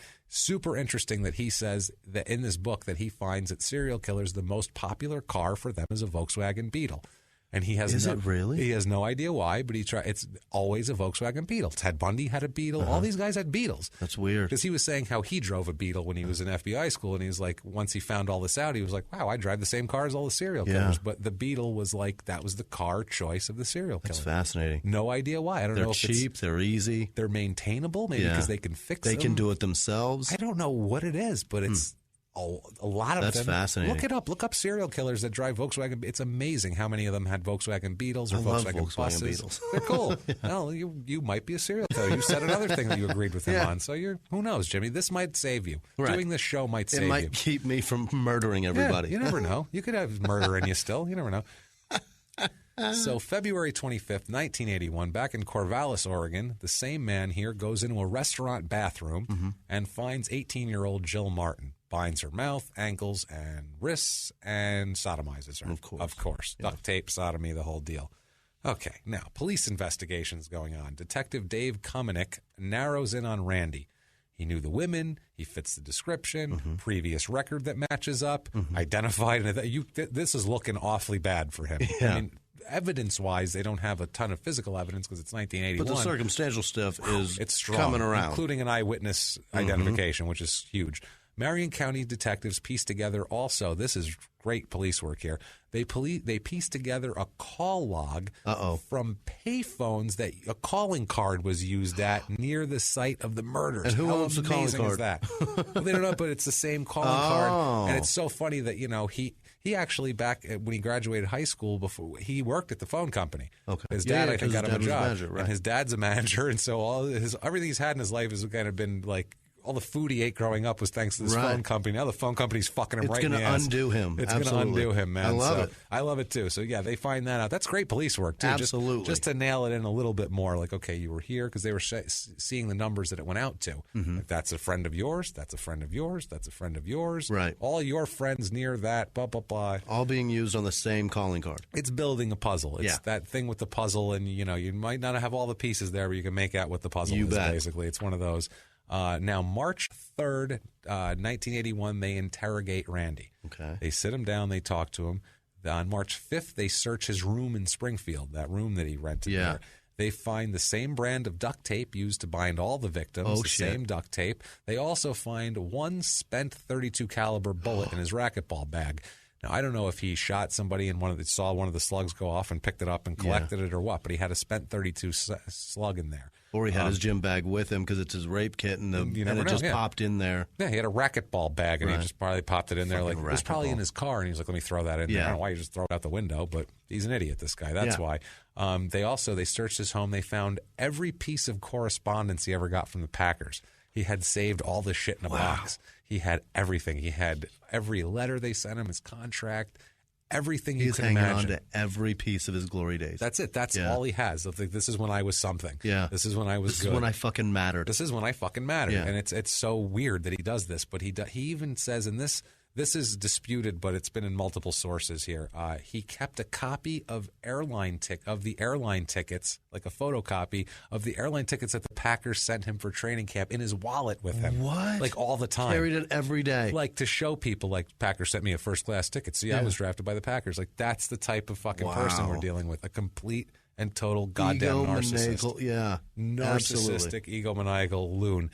Sociopath to the max. No doubt. March 9th, 1981. The police charge Randy with the murder of Sherry Hull. All right. Finally. Okay. Based Sherry on Lisa Hull, Garcia. Yeah, Sherry Hull's the office from janitor. the Trans-American office Exactly. janitor. Yeah. Also with attempted murder of Lisa Garcia, 2 counts of sodomy also. Woodfield cannot afford a lawyer. He gets a public defender and pleads not guilty. Okay. Right away, this isn't looking good for old Randy at this moment in time. March 16th, 1981, the grand jury indicts Randy on murder and assault charges, like we just said. Yep. At this point, though, in that week from the 9th to the 16th, they're not the only ones that indict him. There are indictments coming from everywhere. Everywhere. All of these places we've just said. Now they're just going to link it all together. They're all now, because now they have the case. They're like, M.O., that's his M.O. That's been. So they're indicting him there. At California, he's getting indicted. He's getting indicted in Washington, Oregon, all over the place. I mean, they're rolling in like crazy. Murder, rape, sodomy, kidnapping, firearms, you fucking name it. He's getting charged with it all over the place here. Everything along the I-5. He would stand trial in Salem first on the Hull and Garcia thing and then go to the others, basically. Gotcha. June 1981, the trial in the case of the Hull and Garcia assault here begins. Prosecutor, this is his first murder case. Oh, God. Why are they giving a Don't give it to him. Get a fucking seasoned guy. For some reason, I feel somewhat confident in him. His name's Chris Van Dyke, and he's the son of Dick Van Dyke. Really? How weird is that? We've had Damon Stoudemire's uncles and Dick Van Dyke's kid. That's crazy. Kind of weird. This is such a weird episode. Yeah, it's so strange. Dick Van Dyke's kid. And Dick Van Dyke's kid went into law. Good for him. I like that kid. And some shit. He didn't have to do shit. His dad is Dick Van Dyke. Yeah. He could just fucking retire and be a trust fund baby and just go on his way. But he wants to make a difference in the world, and I commend him. Shithole county in Oregon and decides to try to prosecute a serial killer here. Sporting serial killer. Good for him. He calls Randy, quote, an arrogant, cold, unemotional individual, probably the most detached defendant I've ever seen. Oh. Yeah, Randy tried to have the case moved to a different area, change of jurisdiction and all that shit. They denied that.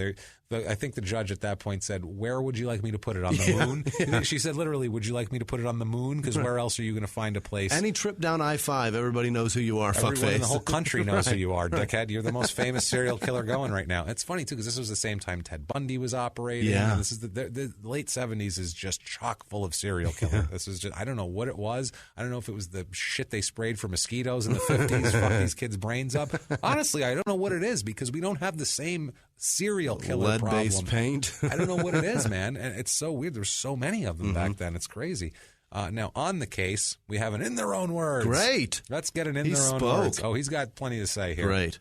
In their own words, this is about basically he ends up writing later on from prison. Spoiler alert, he goes to fucking prison. From prison, he ends up exchanging letters with this author named Jennifer Furio. Okay. She writes a book called Letters from Serial Killers or some bullshit. She's some fucking, one of these... Some girl that exploited them all. Exploitative douchebags. Right. Look what we're doing. We're doing this too. We're making fun of him. We're not trying to say, hey, look at this. We're saying, this guy's a douchebag. Let's make fun of him. We're trying to add something. She just printed letters. Right. So she was exchanging letters with him, trying to get insight into shit. Ugh. And his letters back were kind of like... fuck There's enough out there. Yeah. It's gross. I don't want to hear anymore. Well, back then there wasn't. This was 1980. This is when they were like, "What is a serial killer? Yeah. How does this? This is a new phenomenon, basically." So this is an excerpt from. All these are excerpts from these letters. Here's one here, in their own words. Quote: "They only charged me because of a lineup identification by Lisa Garcia, but she never once picked me out of a color close-up photo." Or did she describe me in any police report? Even the ambulance attendants testified for me. They state Ms. Garcia was slightly wounded with a scalp wound, but clear thinking to describe a shorter, sandy-haired fella matching the mass murderer Larry Moore. He's trying to pin all this on another guy named Larry Moore, who was a killer that they convicted a while back. And he's saying it wasn't me at all. Totally different MO. He's trying to say it's not me. He says the police manipulated Garcia into the statement. into picking him out. She never really picked him out. This is full of shit. The whole thing is corrupt. He gets into this whole thing where it's ridiculous. Now, at the trial, Woodfield testifies on his own behalf because he's a fucking narcissist and he thinks he can fucking he can fucking persuade anybody to believe anything he has to say. Amazing. He denies any connection. He's actually calm and speaks softly, which I'm sure the lawyer told him, hey, they think you're a monster. Right. Be very calm and soft-spoken and gentle. Because, listen, if somebody's accusing me of this shit, there's no way I'm going to be calm and gentle. No way. No, but that's how you want to present to the jury. That he seems so gentle. He couldn't kill these women. Like I would trust that guy. He's not going to stab me. He admitted to owning a 32 caliber gun. They didn't find a 32. Okay, he had that hidden somewhere where they didn't find it. This is how much of a narcissist he is. Yeah, he says, all these things add up to me, but it's not me. It's not me. He says, yeah, I owned a 32 caliber. I did, but when I found out it was a violation of my parole, I threw it in the river. That's what he said. So he is such a fucking narcissist. He's going to say, yeah, that's right. I even did that, but I can get out of it because I'm that slick. The worst part is that's a violation of my probation. So I threw it in a river? Why would you do that? Just sell the gun. Sell it, give it away, whatever. He's a sociopath. Also, he thinks that they had Garcia hypnotized, so he wants his side to be able to hypnotize Lisa Garcia to get out of her that she's full of shit and the cops planted everything. Ridiculous. The court tells him to go fuck himself. Yeah. I don't think so, asshole. You're not hypnotizing the witness. No. She's fine. She described you. It's all good. At the trial, Lisa Garcia testified. That's some damning testimony. Oh, my God. He broke in, took me at gunpoint to a back room, pushed me down, stripped me, raped me and my friend, killed my friend, shot me in the fucking head twice. That's a harrowing tale. Yeah. There's going to be jurors sobbing Absolutely. At that fucking tale. And what you just told was enough to make me feel shitty. And she had descriptions. She had what it felt like. Yeah. She was crying her eyes out. I just said a sentence. And he tried to kill her. She's only alive by the grace of whatever made him miss. And in his quote, he said she was slightly wounded with a scalp wound. She had 2 bullets in her head. That's not a slight scalp wound. That's fucking shot in the head. Right. Your brains might be out. The other girl's brains came out. Absolutely. She just got lucky and has a hard skull, apparently. Unbelievable. She IDs him to the jury. She says, yes, that's the man who did this shit, obviously. June 26, 1981, jury takes just over 3 hours to deliberate and come to a verdict. Randy is found guilty on all counts. Good. All counts. He is sentenced to life plus 90 years in prison. Wow. You, sir, may fuck off. For sure. Keep on fucking off and go. Forever.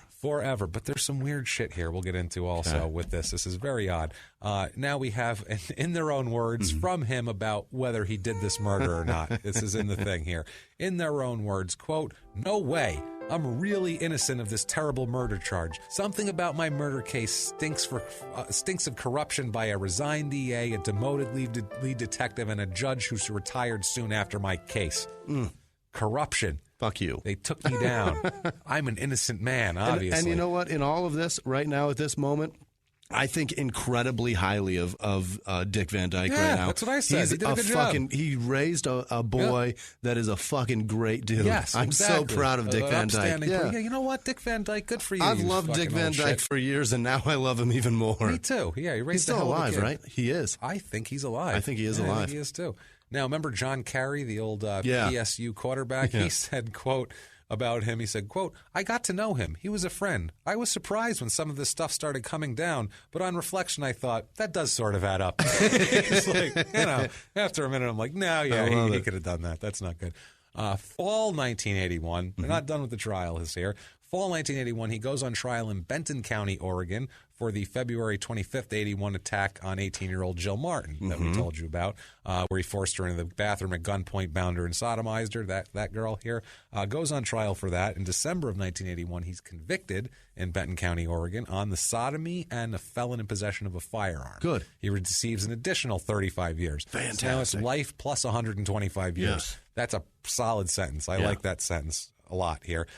Here's a quote from one of his old coaches. This is the Portland State University secondary coach, Tim Temple, in 1973. He said, quote, it shocked me when he went to jail. If there were 100 guys on the team, he'd be the 99th guy I'd expect to do something like that. What did the profile say? Will not be suspected by friends and family. Right. Yeah, it's the same thing. That's what I mean. It's Holy shit! So he wears a mask. He can keep it under wraps. You will not know if he's standing next to you. You don't know. These women don't know. No. They trust him. And so, let's reset. Okay, so now he has raped and sodomized and murdered and robbed and kidnapped untold amounts of people. Ridiculous amount of people. Ridiculous amount of people.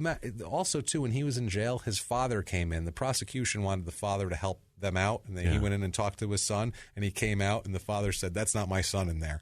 He was like, "I don't know who the fuck that guy is," basically. Like, it is his son physically, but he's like, "That's not my son in there." The kid between the ears is not my boy. Yeah, he's got trouble between his ears, this fucking guy. Let me tell you something. But he said he would not help the prosecutors either, and the Woodfield family never spoke publicly again. They said, "Go fuck yourself, everybody," because they were harassed after that too. Oh, I'll bet. These poor people, they didn't fucking do it. No. They raised two fine children that turned out just fine, and they very successful young ladies. Yeah, so who knows what happened to him in his life? But there's all these fucking dead people and his parents, and how many people were just in fear of their lives? How many people were robbed and scared? How many people jerked were off on their face every day, and they got Clorox wipes on their face? It's horrible. I feel bad. For all these people, Jimmy. I feel so many bad people, so bad for so many. Oh. But not nearly, good God, not nearly as bad as I feel for Randy Woodfield, technical analyst for the state of Connecticut. Wow. And Randy Woodfield, or Randall Woodfield, journalist at PRbuilder.com, a public relations and communications company in New York City. He does fucking PR. You have to know, having the same name as one of the most horrific serial killers in American history is not good fucking PR. That is bad PR. Change your name, man. Jesus Christ. Change your name to Bob. Who cares? Just not New Randall. York. For the love of God, he knows this guy exists. He's a PR He's Googled himself many times. Yeah. And guess what? He's got to scroll through a shitload. Do you know how far down these people were? So far. They're like page 17 on a search guy. Go in. It's not easy to find. Poor Believe guy. me. This guy's a serial killer. It's tons How of did shit he not about change it? Even think about changing his name? I don't know. He said, not only will I not change my name, I'm getting a fucking LinkedIn profile. Yeah. I'm going to put it out there. Make everybody know. Mr. Public Relations. Make everybody aware. Oh, so Gary Hamblett, this is the Portland State receivers coach on Randy. He said, quote, "He was the nicest, most gentlemanly kid I ever knew. Years later, a reporter from the San Francisco newspaper called me and asked, 'Do you know a Randall Woodfield? Do you know he's the I-5 killer?' I said, 'That can't be. Probably the wrong Randall Woodfield.'" Probably the PR guy in New York. It's probably him. Have you checked him out? I hear he's an asshole. Unreal. But that's what I mean. They didn't even believe it, these people. Unbelievable. Now, there is, like I said, a truckload of indictments. Some more indictments you can shake a fucking stick at. There should be. More indictments than you can unzip your pants and shake your cock at. I'm telling you. Ridiculous. So more indictments than you can jerk off on. You can jerk off on, exactly. You got to spread it out. So prosecutors in several counties, they all have tons of evidence against him. They have all this physical evidence. They have the gunshots. They have his MO. They have all this stuff. But due to lack of resources, they don't have money. This is the late 70s when the counties were broke, the states were broke, shit was broke, the economy was bad. They're chasing the Zodiac all over California. They decide not to prosecute. They said can't afford this because it's a huge. Because if you were to do all these murder trials, it's a huge cost for the murder trial. Then there's all the appeals process. It costs the state a fortune. So they all decide not to decline. They decline to prosecute. Even California, with the double murder of Donna Eckert and her 14-year-old daughter that were taped and bound and sodomized and shot. California had the death penalty at this point. That was on the table. They could have tried him in a death penalty case. Goddamn, they could have been executing this guy. And they can't afford it. They said never mind because he's already in prison for 130 years. They said he's in prison for 125 years. He's not getting out anyway. What's the difference? So, but this will come in a little later. How about appeals, though? I'd be afraid that he'd get out on appeals. You would think, or parole, but there's something will come up a little later that we'll got. Now, October 1983, he's in prison. He's injured by another inmate during a disturbance. There's some sort of riot or something, and he's injured in the disturbance at that point. Now, 1984, his life gets a little exciting. He's really pissed about this, too. This is fucking funny. Now, I can't stand this lady because I think she's just an exploitative shithead. Ann Rule, who's the crime writer. Anybody out there is a big true crime person. Brunette? You know who Ann Rule is? I know she's dead now. She died a few years ago at age 83. But she was the woman who writes all the serial killer books. She was the woman who worked with Ted Bundy at the Suicide Prevention Center. Oh, yeah, I know who she is. The Killer Beside Me or whatever it was. She says she never felt safer in her life than when she sat next to Ted on the suicide hotline. Exactly. I've read her books. I've read a few of her books. I don't care for her. I really don't. I really feel like she's trying to like cross true crime with a Lifetime movie and get like this like readable. Like some of the things she said about Randall were just like, he's just so handsome and dreamy, and then he does this, and just the way she writes it, you just want to punch her right in the throat. I don't like this lady, but she writes a book released in 1984 called The I-5 Killer. It's a huge hit, obviously. He's pissed. Randy is super pissed, mostly pissed about him saying in the book, or her saying in the book, that he had small hands, herpes, and a low IQ. Oh, my God. So basically, yeah. So sociopaths get mad when you complain about their small hands. We know that now. Right. But this here, he could low use IQ, Randall, herpes. He could use Randall in New York to fix that Yeah, PR. no Jesus. shit. He needs it. So, first of all, I'm sure he does have herpes. He's been raping people across the world here. I don't know. Small hands might explain why he was kind of a mediocre receiver. He didn't really latch onto it. And a low IQ, I don't know. He got away with this shit for a while. He's relating that to his dick size. He's going, small hands. I have a huge crank. That's why he said that. I'll show you my crank. How dare you say, because it's a macho I'll thing. show you my huge blistered crank. She insulted my manhood, and I'm going to whip it out. And he's dumb. And so he was not thrilled about that, as you might imagine. That's now, hilarious. This book does get him the attention of another young lady, though. A woman named Diane Downs. I don't know if you ever heard of Diane Downs. Diane Downs killed her children in the early 80s. Oh, my God. She shot her children. I think she killed 2 and injured 2. And she was doing this so she could hook up with some ex-boyfriend and not have kids anymore. And she's completely out there, this lady. Completely. As you would expect. Oh, man. You could see it on her face. You look like a picture of her. You're like, oh, boy. That's the kind of woman that loves tiny dicks, guys with small hands that are dumb as fuck and have blisters. So crazy. Yeah, dude. Crazy. So she reads The I-5 Killer and starts writing him letters because she's convicted in 1984. So they're both in prison for life. Right. She starts writing him letters, this Diane Downs. Unbelievable, man. Knowing that he has herpes and she can't wait to talk to this guy. She knows what she's got. Jesus, she's a disaster. Yeah. She doesn't have kids, but she has that going for her. They start getting her. Yeah, exactly. She's got like 2 left, but they're wounded. Probably pudding brained. You know how it goes there. She tells the press that they're planning on marrying. What? They're planning on marrying. Also, too, later on, and we're not going to get into the whole Diane Downs thing, but later on, she tries to escape from prison. Awesome. Actually escapes and is on the run for 10 days before she's captured. She was headed to him. And she was in prison, too. She was on the run. She's like, I'm just going to go to the other prison. He said he's got it out. I don't know. I'm going to check it out. The picture of her when she's captured is the craziest looking woman I've ever seen in my life. She looks like half happy and half up. She's like one of those crazy where you're like, whoa, I don't even know what's going on in there. So anyway, she tries to escape. She tells the press that they're going to get married. He denies that they're getting married. He's like, I don't know what the fuck you're talking about when they came to him. He says in their own words, quote, "We've been corresponding. I've mentioned that, but I sure hadn't planned to marry her. It's a rumor gotten out of control, I would think." He's like, I'm not marrying that crazy bitch. Sorry, not happening. Now, April of 1987, Randy files a libel suit against Ann Rule for $12 million. Awesome. He's trying to get $12 million out of this lady. I love it. He said about her, in their own words on Ann Rule here, in their own words, quote, "You think Ann Rule lied about me having shark eyes? Maybe I just looked a little scared or depressed in my bogus trial for murder, you think?" That's what he's mad about. He's not mad about the facts. He's not mad that... He's mad that she said he has little hands and a fucking low IQ and herpes and that shark eyes. It's all physical shit. That's how much of a narcissist he is. He's like, go back and read the police report. I'm handsome. Yeah, and they say in jail, too.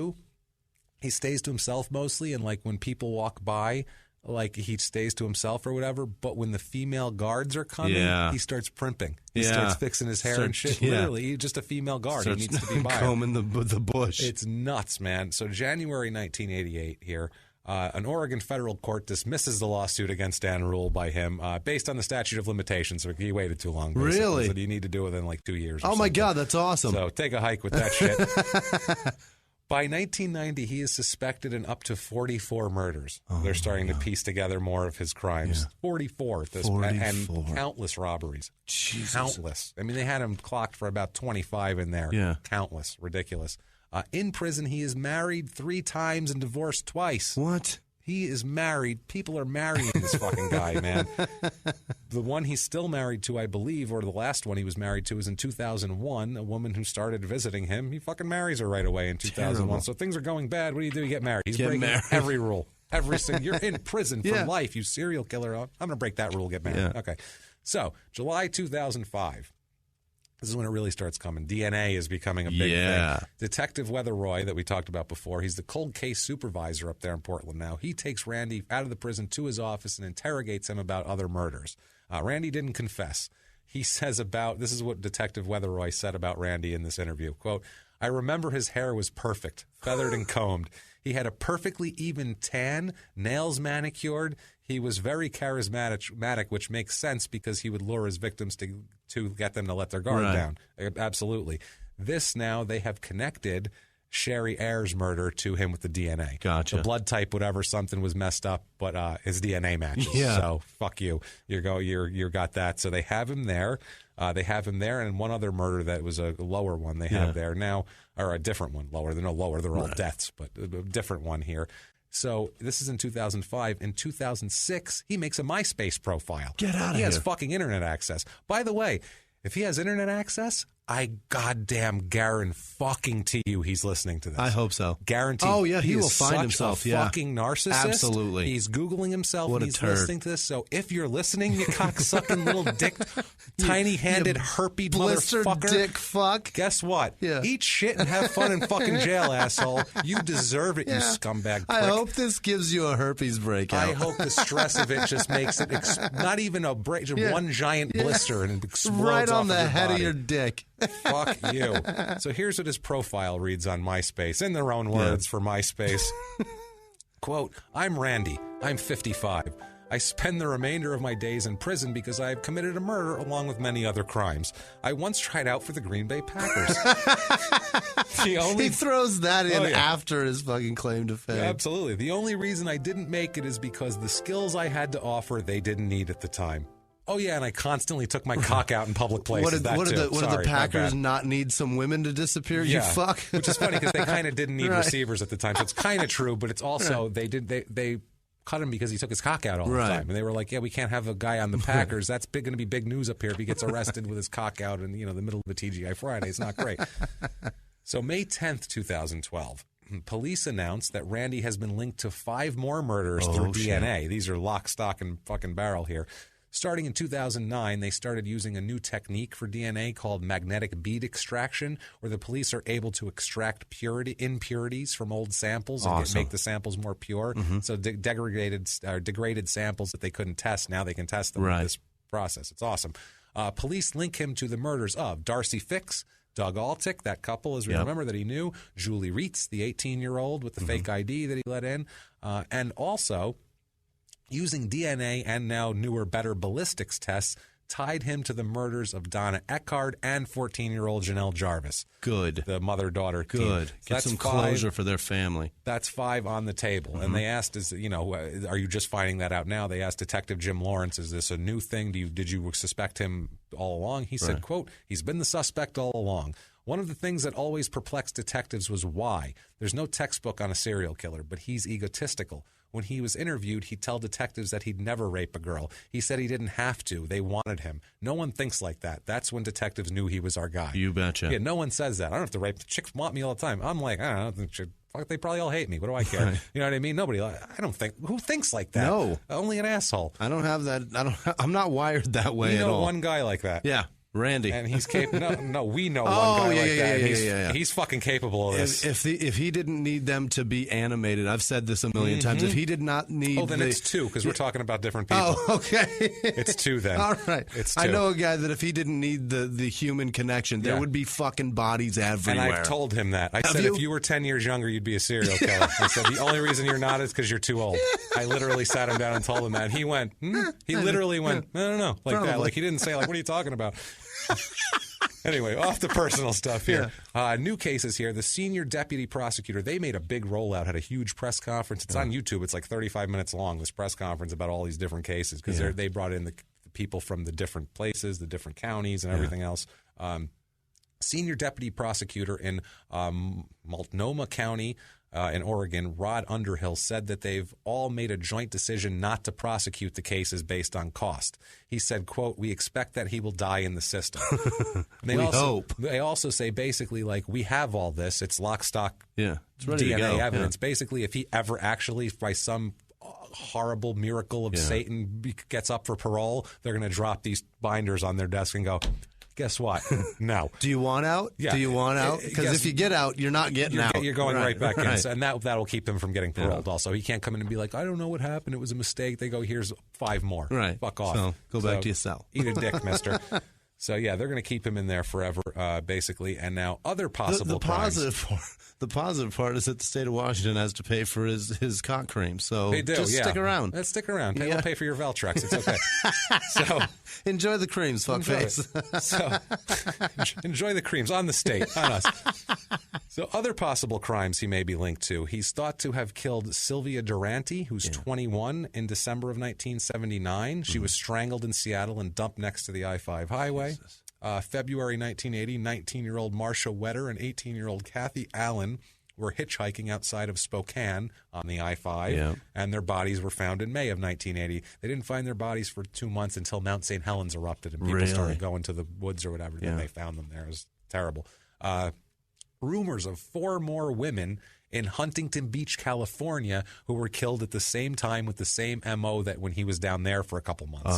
Same MO, same everything. So that there is, we don't have any idea how many people he killed. Like I said, their estimates about probably 44 is what they're thinking. Until you wanted a Canada, anything Everywhere near the in between I-5, that. it could have been him. Now, here's a quote that's great from a clueless guy. Gary Scallon. He was a Manitowoc Chief wide receiver in 1974, and he doesn't pay attention to the news at all because they asked him about Randall, and he said, quote, "He was kind of a good-looking guy, maybe kind of a ladies' man, good physique and the whole thing. I don't remember anything specific about him. What's he up to now?" Literally, that was like 2 years ago. He's treating What's he up cockwarts to in the now? penal Yeah, system he's in got a problem. fucking Washington. Now, let's end this with a couple things. Is it Washington or Oregon that he's in? Oregon State Yeah. Penitentiary. Gotcha. He's in. At the end of this letter, one of these letters to Jennifer Furio, the author lady, he says he was complaining, like we said, about they set me up and it's all a big conspiracy. Yeah. And he says this is. First of all, he was in kind of an argument over letters because he was like, look, the beginning of the letter was like, let's agree to disagree, okay? Yeah. You want information and I want to talk and whatever, and you need to talk to me a little nicer to get whatever.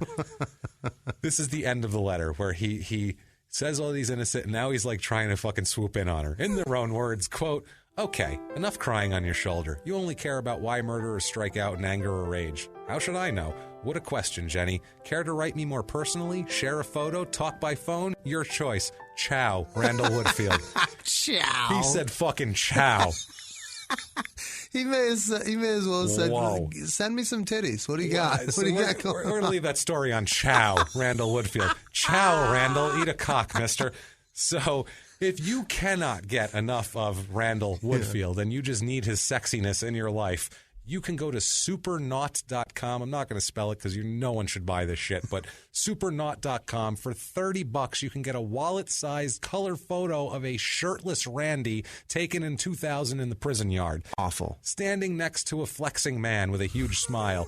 And on the back, latent homosexuality, on the back it said, he wrote on the back, it's handwritten in autograph, it said, "Flex off. Workout partner on parole now. See the gray coming in on the sides? We lost UT hairstyling, so no more hair dye. Ha! Hugs, Randall XXX." It's a personalized photo. There's only one of them. It's for sale out That's there. awesome. So if you want to get on there, get that. But it's a wallet size. That's him. It's a wallet size. Yes, it's tiny. Tiny like his small hands and cock. Very What's tiny. he up to? What's he up to now? Like, I just met. What's he up to? Well, let's see here. Matter of fact, it's kind of deep. Do you got 2 Got hours? about an hour 50? Want to sit down? Want to hear about his cock, too? Because you can either read Ann Rule's book or you can hear these guys talk about his cock, which is going to be much more entertaining than Ann Rule's piece of shit, fucking trashy, fucking... So amazing. What a She story. writes about serial killers in the way, like, romance novels are written. It's pathetic. That's a crazy story.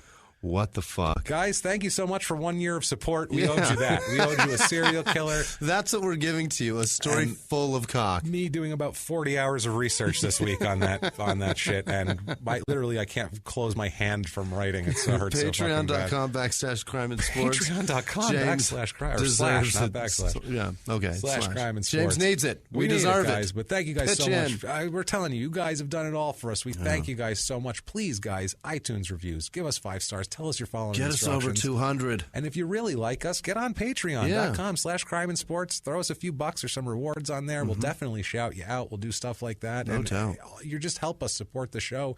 You help us do the show, honestly, because, this is, like I said, between this and Small Town Murder also, listen to Small Town Murder, our other podcast. It's so very good. Fun. Also, too, check me out on P.S. I Hate This Movie, where we make fun of bad romantic comedies. You got to check that out, too.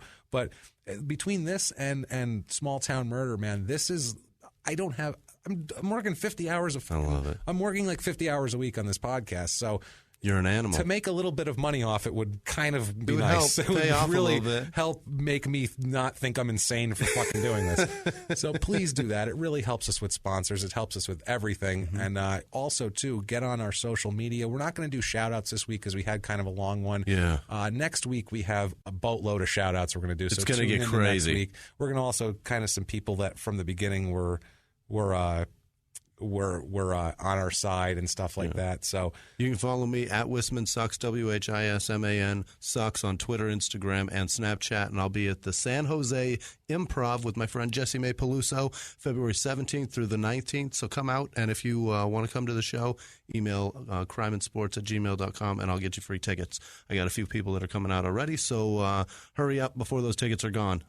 Meanwhile, there's some people over at Patreon that donated that we want to say thank you so fucking much Thank to. You. And just a couple people, because we're going to get into it more next week, but there was just a couple I saw that Scott Palmer, thank you so much for your donation. There's Monica in Seattle upped her donation. Thank you so much, Monica. Thank you guys so much. You guys have really been Kelly Tudor, of course, who donated to us. Thank you guys so much.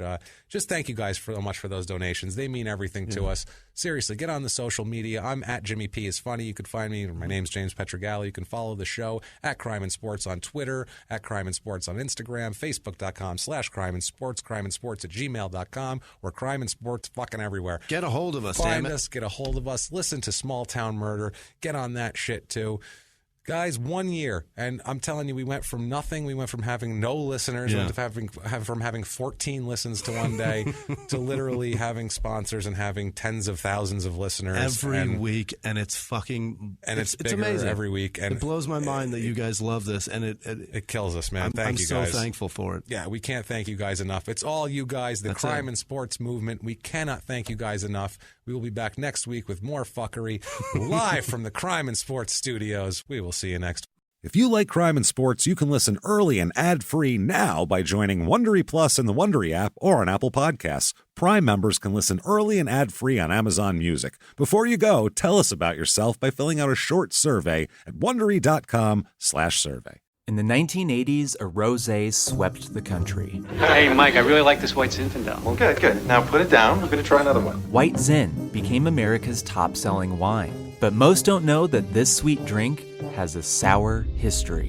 What began in 1986 with counterfeit bottles, a big fraud, a multi-million-dollar fraud, sent investigators chasing one of the most powerful families in the business, the Licciardis. But the closer the feds got to them, the more dangerous things became. It's a story of deceit. At the time, I was paranoid. Threats. You touch my kids, I will kill you. And murder. With a .22 caliber bullet to the head. What started with a scheme to mislabel wine spilled into a blood-soaked battle for succession. Welcome to Bloodvines. You can binge listen to Bloodvines exclusively and ad-free on Wondery Plus. Join Wondery Plus in the Wondery app, Apple Podcasts, or Spotify.